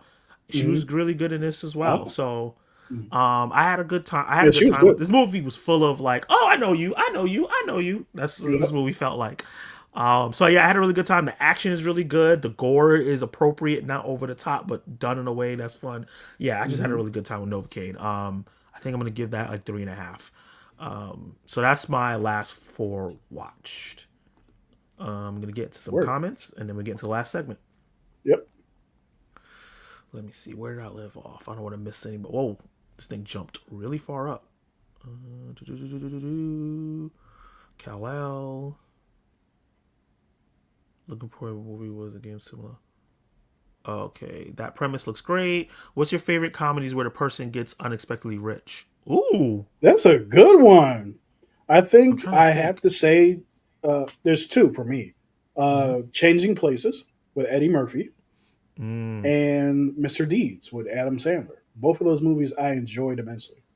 probably Mr. Deeds because I haven't seen Changing Places yet, but Mr. Deeds, I'm I know. making eyebrows furl at you. Your face was like, do I know this man? But so I would probably have to go Mr. Deeds. I feel like there might be something else that I've seen. Wasn't there like a little kid that got rich movie from my childhood Richie that I Rich, but he was loved? already rich, I think. He was already rich, so no. Yeah, so I'll go with Mr. Deeds.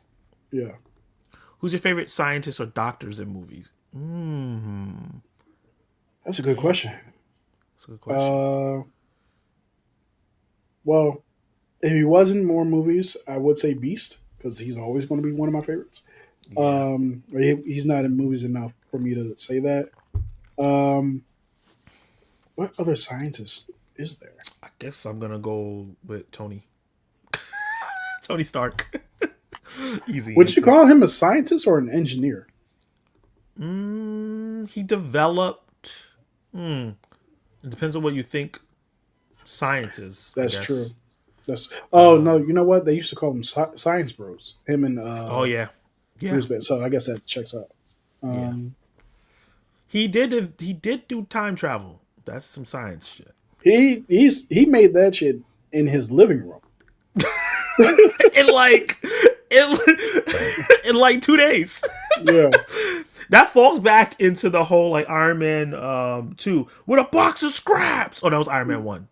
It's yeah. just like my man did that in his living room. I actually have to look at a list because like I'm blanking on scientists. I'm looking forward to But we playing can while move you on. do. Oh, yeah, while you're looking for that, I'm looking forward to playing Movie Wars as a game, similar to a card game. Oh, nice. Always fun to see some recent watch reviews. I'll take that into consideration when I watch JJK for the first time.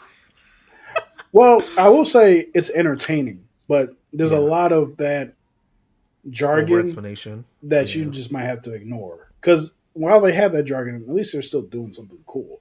It's just stop talking to me. it's like Naruto with 2 episodes of explanation, and then the move is kind of different or has other levels. Yeah. Yep. Oh wow, thanks Zach. It's crazy how foreign movies have been more and more in our radar and all of that. And I want to give the flowers to Netflix for letting that happen. A lot of people shit on Netflix, but their foreign content has really helped Indian movies chart in the top 10 box office. Neza 2 to come here Yeah. and top in the top 10. RRR. RRR. It's great. What's that action movie from last year on the train? Kill. Yeah, Um, that was great too. there's a couple other ones that I didn't get to see, but Sully reviewed some sci-fi stuff too. So we're getting more. I suggest you a Pakistani anime movie called Glassworker. I think you guys will love it. Adding that to I my. will note it down. So far, the half a year of Jack Quaid. Yeah, this is his. This He's is his MVP year. so far.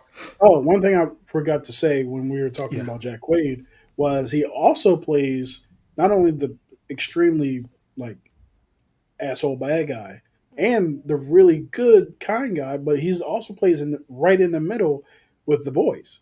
yeah, He's morally flexible, I guess you can call it. yeah. That's a perfect word. Yeah, He can use his boy charm because that's what Jack Quaid has boy charm. Like yeah, he like anyone else playing this character, this movie could have fell flat. But it's just something yep, about how he plays his characters and how he acts in a way where he doesn't have to talk a lot. It's all on mm, his face. yeah, That he can go from he's an incel to he's such an adorable guy that's so closed off because of his condition to yep, oh he's not quite an incel but he has some incel tendencies but also he's kind of a nice guy too in the boys. yeah, yeah. So yeah, you're right. He does a great job. Yeah, he also was in Nosferatu, the movie you were talking about. Is Boy Kills World. Thank you, Boys Kill World. He was phenomenal in Nosferatu. So like, out of the three, I'm talking about Bill Skarsgård. Out of the Oh, okay. I was three, I like, saw your Jack face Quaid looking was like, in. huh? Because we were just talking about Jack Quaid.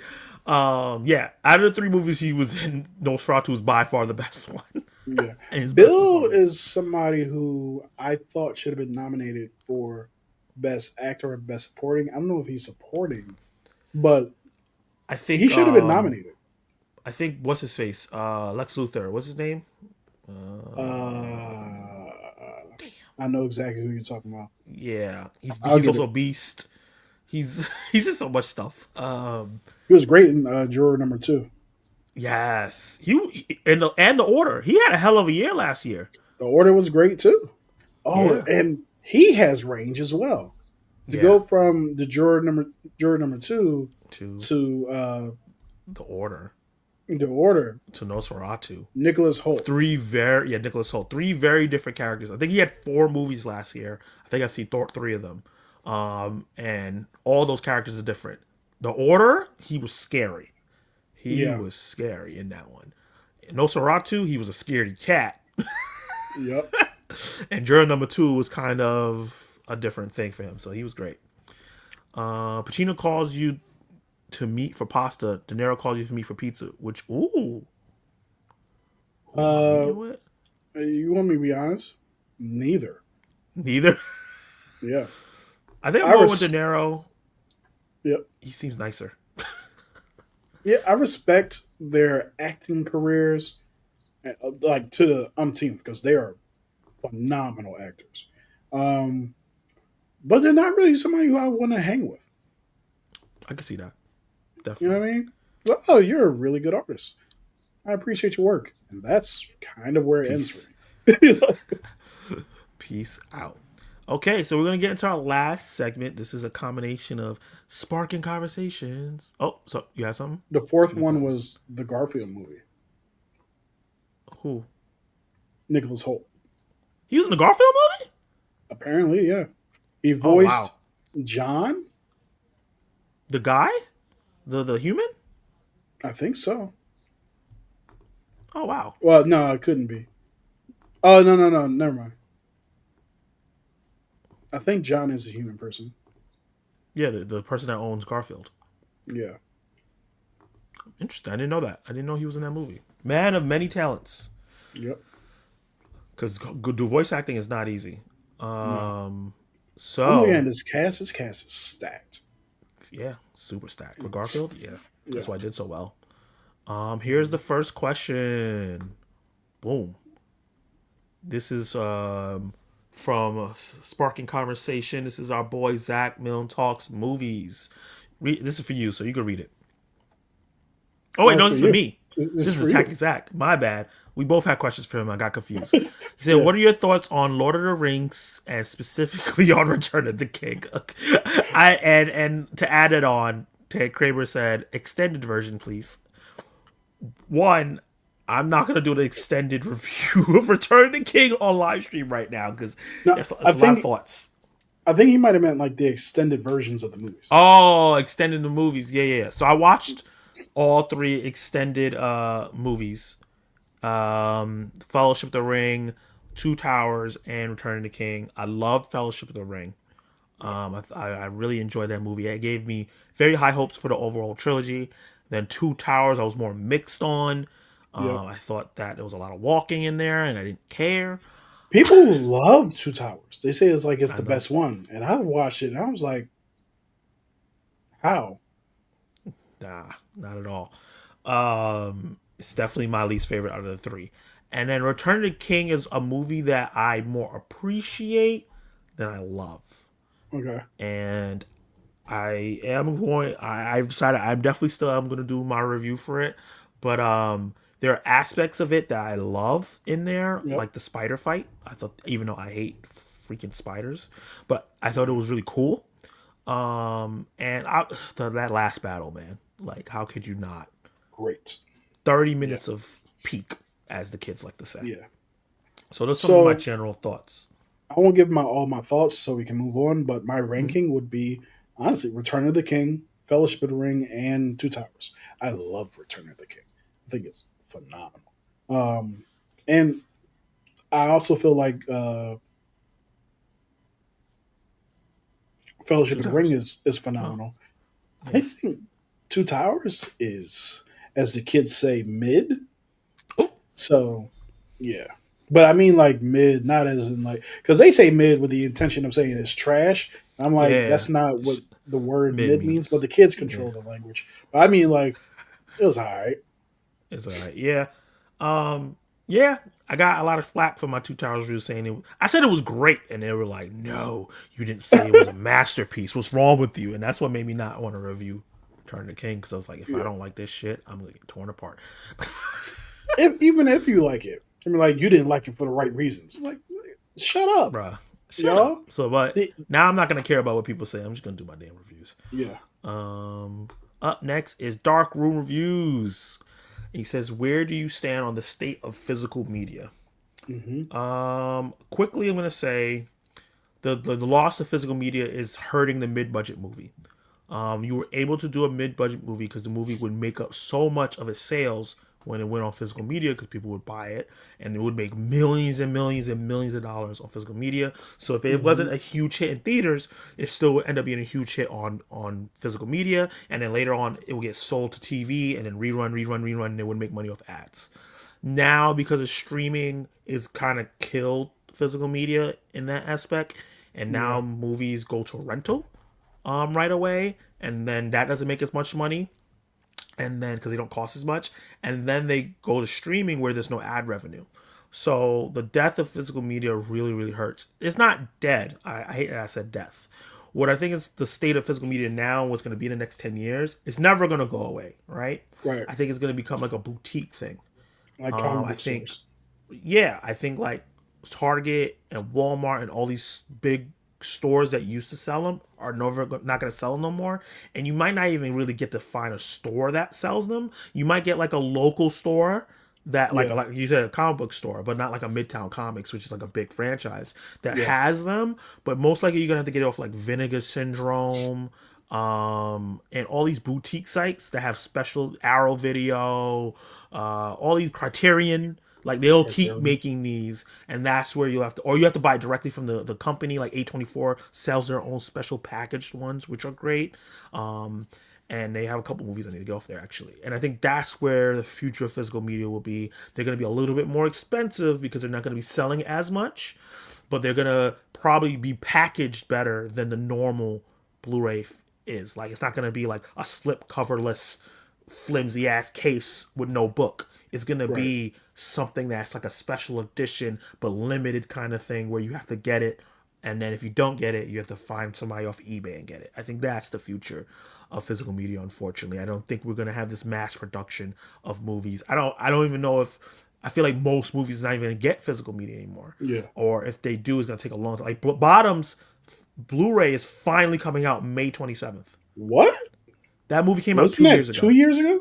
Yeah, that's Yes, crazy. it's crazy. Barbarian still does not have one, and that came out 3 years ago. At this point now, I think it was That's 2022 that wild. came out. It's wild, you know. A movie I love, shit. Why I can't? The Mike Flanagan movie just got physical media and it's not on streaming anymore. I'm forgetting the one about the deaf girl fighting a serial killer. So like, that's the future of it. Like, if you don't get on your favorite physical media right away, you might have to end up paying a little extra penny. Like for Hundreds of Beavers, I didn't get it right away, and now I'm gonna have to pay a little extra to get that special edition I want. They have like a Yeah. nice special edition that like has beaver skin on the case that looks fire. I don't know if it's actual beaver skin, but it looks like it. Okay. I'm And saying like I don't know if that's the best promotion of the movie. We love beavers here. Oh, it makes sense for the movie, but it's also like yeah, selling beaver skin covers yeah. kind of wild. I think it's That's like the like head of the beaver with the X's over their faces. I think that's what it okay. is. That's what the case That looks would be like. You know, like selling Homeward Bound on Blu-ray and like yeah, the cover with real dog fur. It's like this movie's about the good dog, the good dogs and the good cats. It's like, what are you doing? what are you Um, doing? Yeah. but I have to get on my soapbox. Uh oh.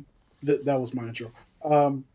When you mentioned how the some of the Blu-rays and DVDs don't come with the book anymore, it reminded me of one of my biggest modern pet peeves that there Video is. games. With video games I knew don't it. have the book anymore.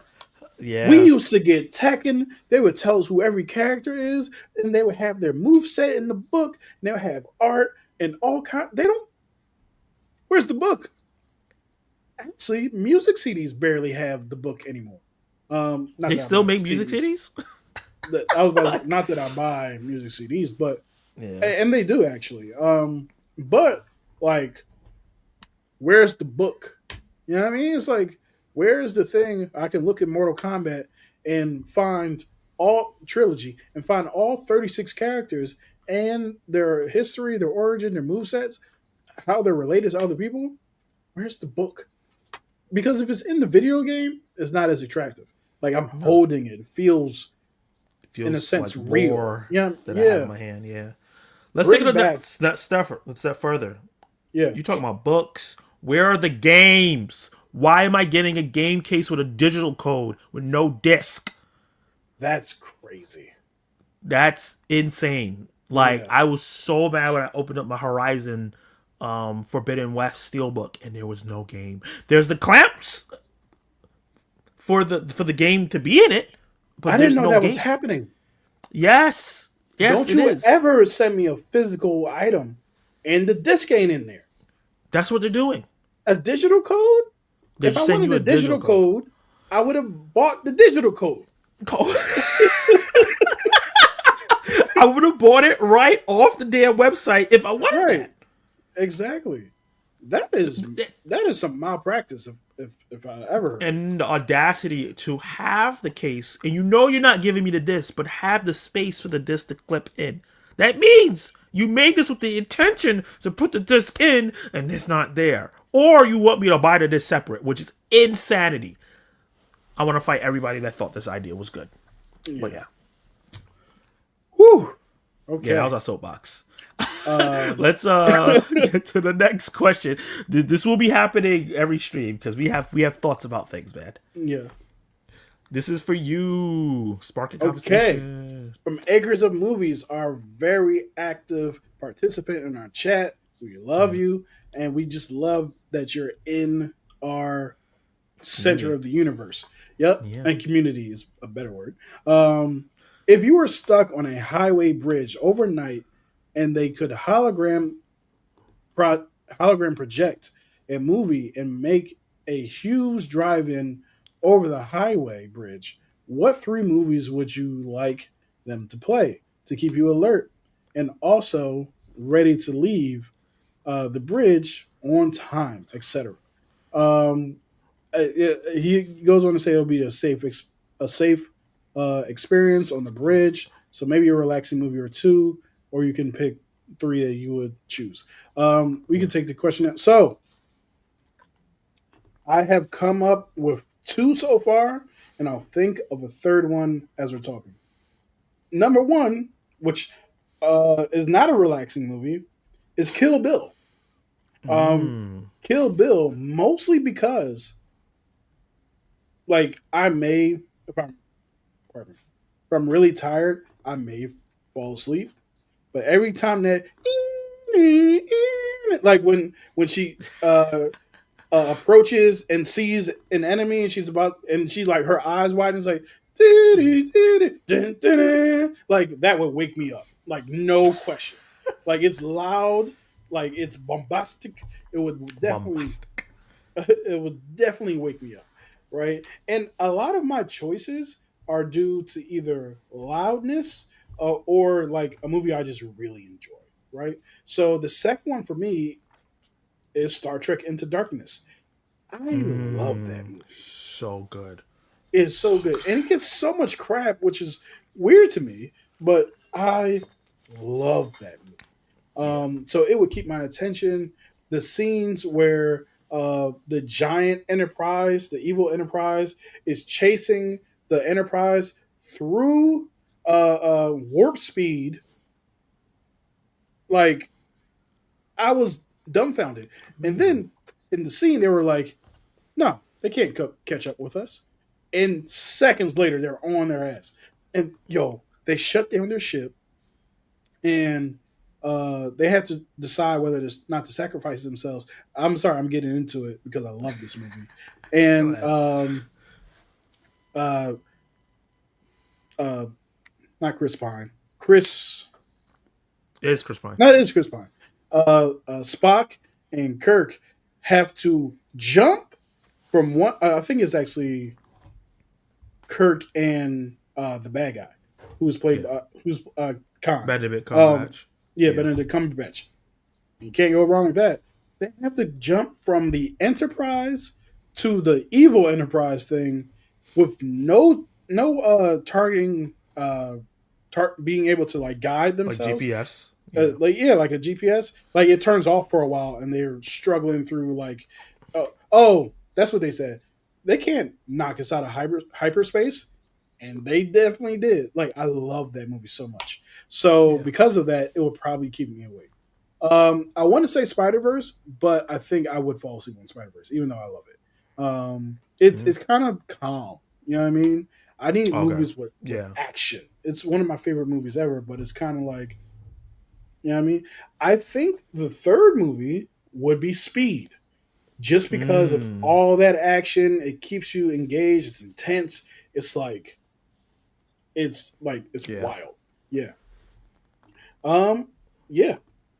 So That's a I good kind of want to choice. ask you if you have three movies for that you would watch at the drive-through Yeah, this is probably a drive-in. boring answer, but as soon as I saw the question, these were like the three that came to my mind immediately, and it was Civil War, Infinity War, Endgame.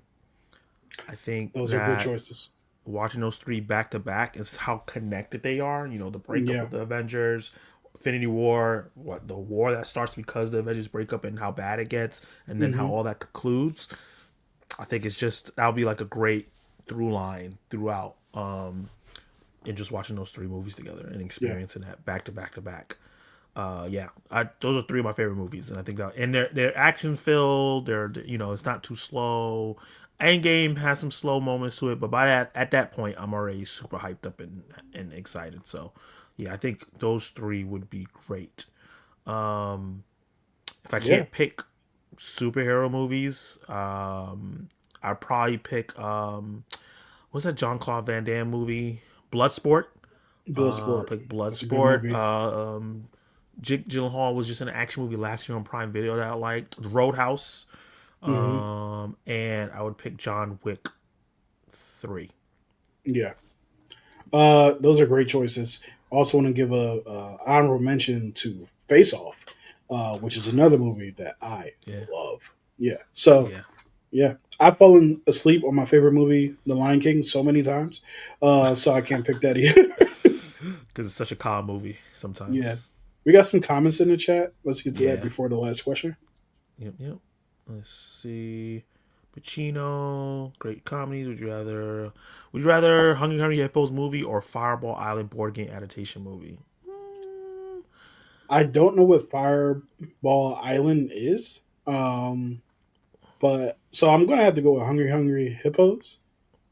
yeah. Because if you can make something good out of that, like Yeah. why they eat, why they're trapped on this thing and have to eat, like I think that there's a potentially good story there. Yeah, you can either go the horror route where they're evil and they're trying to kill the humans, or you can go the like nature route, like they're being hunted and there's cute little Yeah, hippos. Either way, it could be a really good movie. I would like to see both versions. There's a hungry,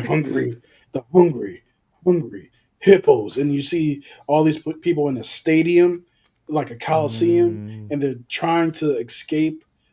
Some people who are fighting against them, but if they get too close to the wall, they might get captured by the hippo. Like, yo, oh, yeah, Hollywood, you better be watching our streams. yep, That's a yep.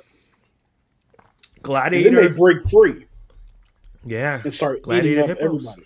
Yep, Yeah, I think it could be a combination of both of what we just said. It could be yep. they were nice and then the humans start messing around just like they That's usually always how it do. happens. Yep. If Tommy Lee Jones to Two Face would Rodney Dangerfield been good for that? Rodney Dangerfield? I don't know who that is. You know who that is? I know the name. I don't know the fame. Rodney Dangerfield movies. I'm trying to see his face. I'm not super familiar with him. The only thing he's been in that I've seen is Casper, so I'm Oh, not I've seen this sure. gentleman before. And for Two Face, it's a no for me, dog. Yeah, I love Tommy Lee Jones' super quirky performance. me too. Also like Aaron Eckhart's performance as well. Yeah, He was great in that movie. And then yeah. he disappeared. Um, yeah. Thanks for that question. Great question. Later, Jason Entertainment. Hey, thanks, Jason. Hey, Tennis Reaper. How are the What up, dynamic Reaper? doing today? How's your day? Day is good, man. Day's been great. Well, actually, And it Obi Thor hasn't, Alliance. but Well, yeah. I'm surviving. Yeah, He said it hasn't, but it's good now. It's good now. yeah. Looking forward to seeing this movie. Yeah, when does it come out for you guys? Does it come out in Australia yet? Do you think Robert Pattinson did a better performance in this movie or the Batman? Oh man, I kind of want to say this movie because of the range between some of his Mickeys, like Yeah, 17 and 18. You know what I mean? I yeah, already talked about why I didn't like the way 18 yeah. appeared, but The that range was range crazy. was definitely crazy. Yeah. So I think I would give this movie. He's great as Bruce, as an Yep. emo, not doesn't have his persona yet, Bruce. Yeah. He's kind But of a I rookie, think yeah, or it's kind of a his rookie. second year actually. Yeah. Yeah. Book and video game is a lost art now. People gonna cheat now. Yeah. Yeah. Also, have you guys seen the new trailer for The Last of Us? I've watched it probably 15 times. I have not watched it. I'm ever since I started doing trailer reactions, I just naturally don't automatically gravitate to trailers anymore. And even after I Mm, stopped, I take a minute to watch trailers now. yeah. Certain things, like when I saw Last of Us, I was like, I gotta see this, and the trailer Yeah, does not disappoint. It was so good. yeah. Favorite scene in a movie where someone climbs up a building. Mission Impossible 4. Yeah, that's a good choice. I'm going to cheat a little bit and say Spider Verse. Either one. What a cheat! Wild But cheat. Yeah, Star Trek Into the Darkness isn't that bad. No, like, not at all. absolutely not. Yeah, Is it 4 movies or 3 movies? Three three, movies. three. They're Yeah, gonna make a fourth movie, but the yeah. all three of The those movies third are one was great. great too. Yeah, I love that one. It Beyond. was a little different, but it was great. Yeah. Thanks for the kind words. No problem, man. We appreciate your words. Your You kind words. deserve it. And here comes the last question. The Sinister Six are destroying your city. You are in grave danger. Who are you trusting to save you out of the Spider-Man? You can only pick one, and they're from the theatrical movies. Tobey Maguire, Andrew Garfield, Tom's name, Holland. Tom Holland, and Miles Morales. This is one of the most difficult questions I've ever had. Yeah. Um, I'm tempted between Tom Holland. Well, first of all, it's not Miles Morales. As much as I love him, he is He ain't still like in he year ain't ready. two, and he has not gone through anything close to a Sinister Six. So he's my Yeah. Not favorite by himself. Spider-Man, but he ain't ready, right? So Yeah. Tom Holland. But let's get to Andrew Garfield. Andrew Garfield's cool. I like him in the first Amazing Spider-Man. I do not like Amazing Spider-Man 2. It's one of the worst movies I've ever seen. Um, so he's kind of on the outs with me. So really, it's between Toby and Holland, and I think I'm gonna. So Toby will whoop your ass, basically. We have seen him throw hands with Doc Ock on the Everybody. side of the train. He dealt with Sandman. He dealt with Venom. Venom. Like he's not Green soft. Goblin. New Yeah, Goblin. yeah, exactly. He's dealing with all these goblins, all these people who have problems with him for no reason. He is not their problem, but he became it. And then there's Tom Holland, who has, as Nick Fury said, or Scroll Nick Fury, bitch, please, you've been to space. Like he's fought Thanos, right? He's fought Yeah. the Vulture was a good opponent for him. Mysterio, I love. Nope, I like that movie a lot less than a lot of other movies. And third one, he was fighting Green Goblin, who Just whooping that ass. was whooping his ass. Right? He honestly, I venture to say he would not have survived without the other two Spider Man. Yeah. He So actually had to fight a Sinister Six in that movie, right. kind of. A Sinister Yeah. Five. Yeah. Yeah. He did. But he didn't fare too well without the other two. And he was dealing with Doctor Strange. Man, so that's what makes it difficult. You fought Thanos, Doctor Strange, the Vulture, a Sinister Five, but not by yourself, and uh, Quentin Beck, whose name Mysterio, right? Yeah. So that's a good number of opponents, but I'm still Yeah. going to go with Tobey Maguire, and Yeah. the reason why is he will whoop your ass. Like he's not playing with He's these not playing people. around. No, No, he's not playing the around. And that's my pick too. he threw a grenade into Venom's. He didn't even try to like. He threw a grenade in there. He did pull Topher Grace out, but he killed Venom. He He threw killed. a grenade at Harry too. Yeah, it scarred his face, and then had Harry siding with him. Um, Gaslit him. he could have easily not killed the Green Goblin, but he was like, "I'm a backflip over this thing, and you're gonna get impaled, and it's not my problem." And I get that too. This Godspeed, Spider Man. It's like, I had no idea what Godspeed meant for a very long time. I still don't know what it means. But yeah, and then I would have to give it to Toby, especially because of Spider Man Two, and Mm, both his first and second fight with Doc Ock, the one in the bank, woo, and the one on the train, especially. classics. Unfortunately, the last fight didn't live up to any of those two, No. and I was really disappointed by that. Which, what's the thing called? What Uh, thing? I'm drawing a blank. It's a segment that we have. Oh, we listen and we don't judge. Oh yeah. I don't like Spider Man Two, other than those fights, You don't like because Spider Man 2? no, I Oh do wow. not like Spider Man Two. It's like when he loses his powers, We listen to me, don't like judge. Let me shut up. yeah, yeah, when he loses his powers and like he's like kind of mopey and all this other stuff. I get being mopey, but honestly, I really felt like okay, you're sad, you feel defeated. Why are you losing your powers?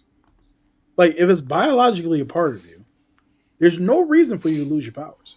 Uh, and Can I I just play felt like devil's advocate? yeah, sure. So there's a comp to this, right? Hmm. Many men, when they suffer from depression, I especially swore severe you were about to depression, sing "Many Men" by 50 Cent. many men wish death Wish upon. death Now, upon me. at least before I get copyrighted. Yeah, yeah. Many men. And now every time I say it, I hear the song.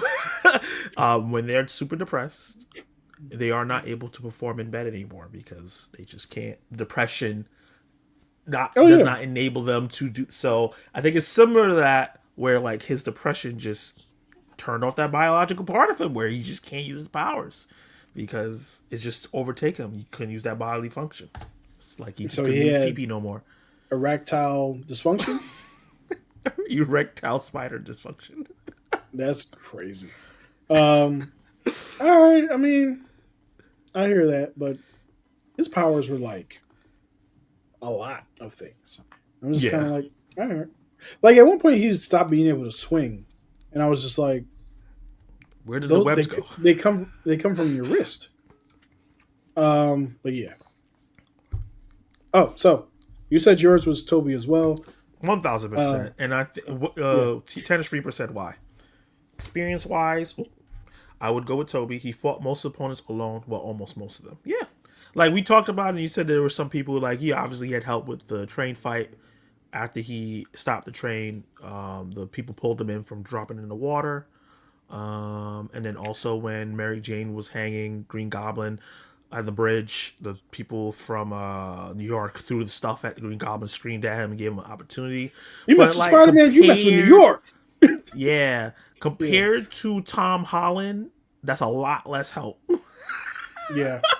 Yeah. Like Tom Holland had a superhero in every single movie he was in. Yep. So like look, like Toby stopped that train by himself.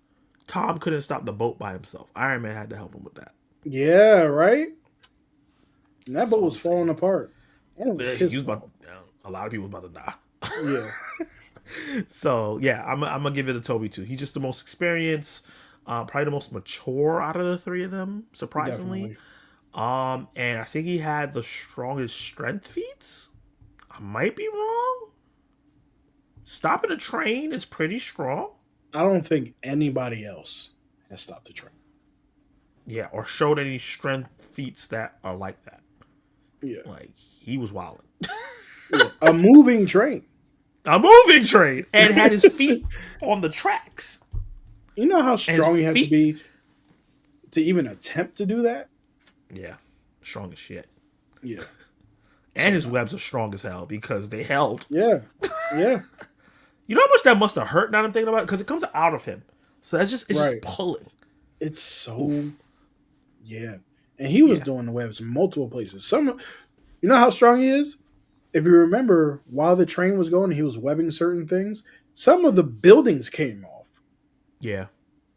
and was hanging by his web. So man, Yeah. He was just pulling shit.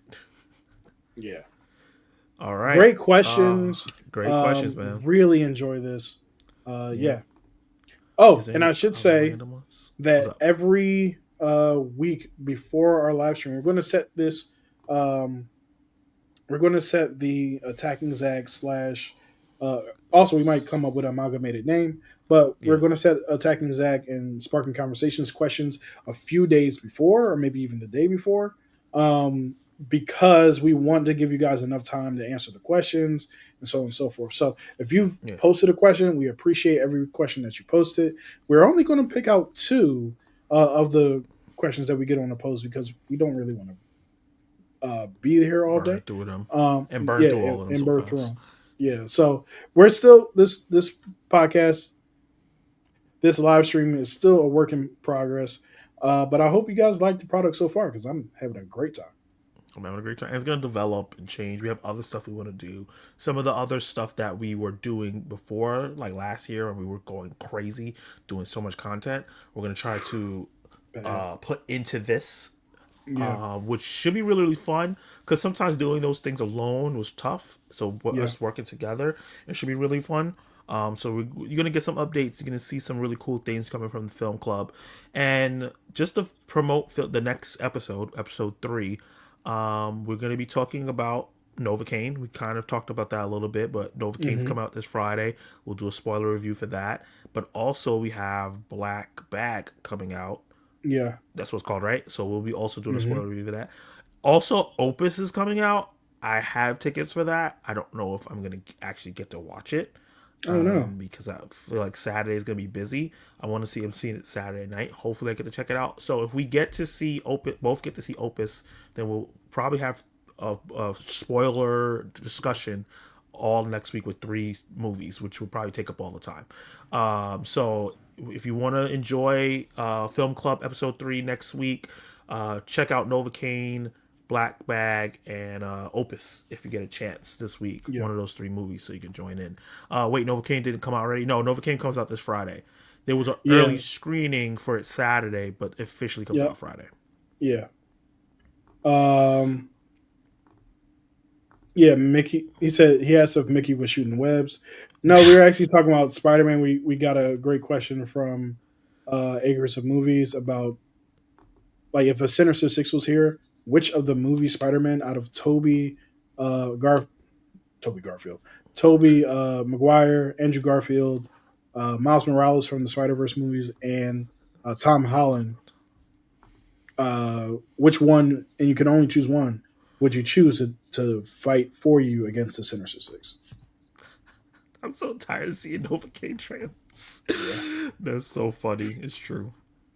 And to end the night, I actually which Spider-Man was the best, and you guys voted Toby. Well, no, Hey. actually, it was split between Toby and Andrew. So, Yeah. Kenny, thank you for joining me. This was really, really fun as Yep. always. You guys keep dropping questions in. We'll screenshot them. We'll use them later. Be on the lookout for the Sparking Conversation Attacking Zach post to give us more questions for the live for next week. And we'll see you next time. Yep. Peace.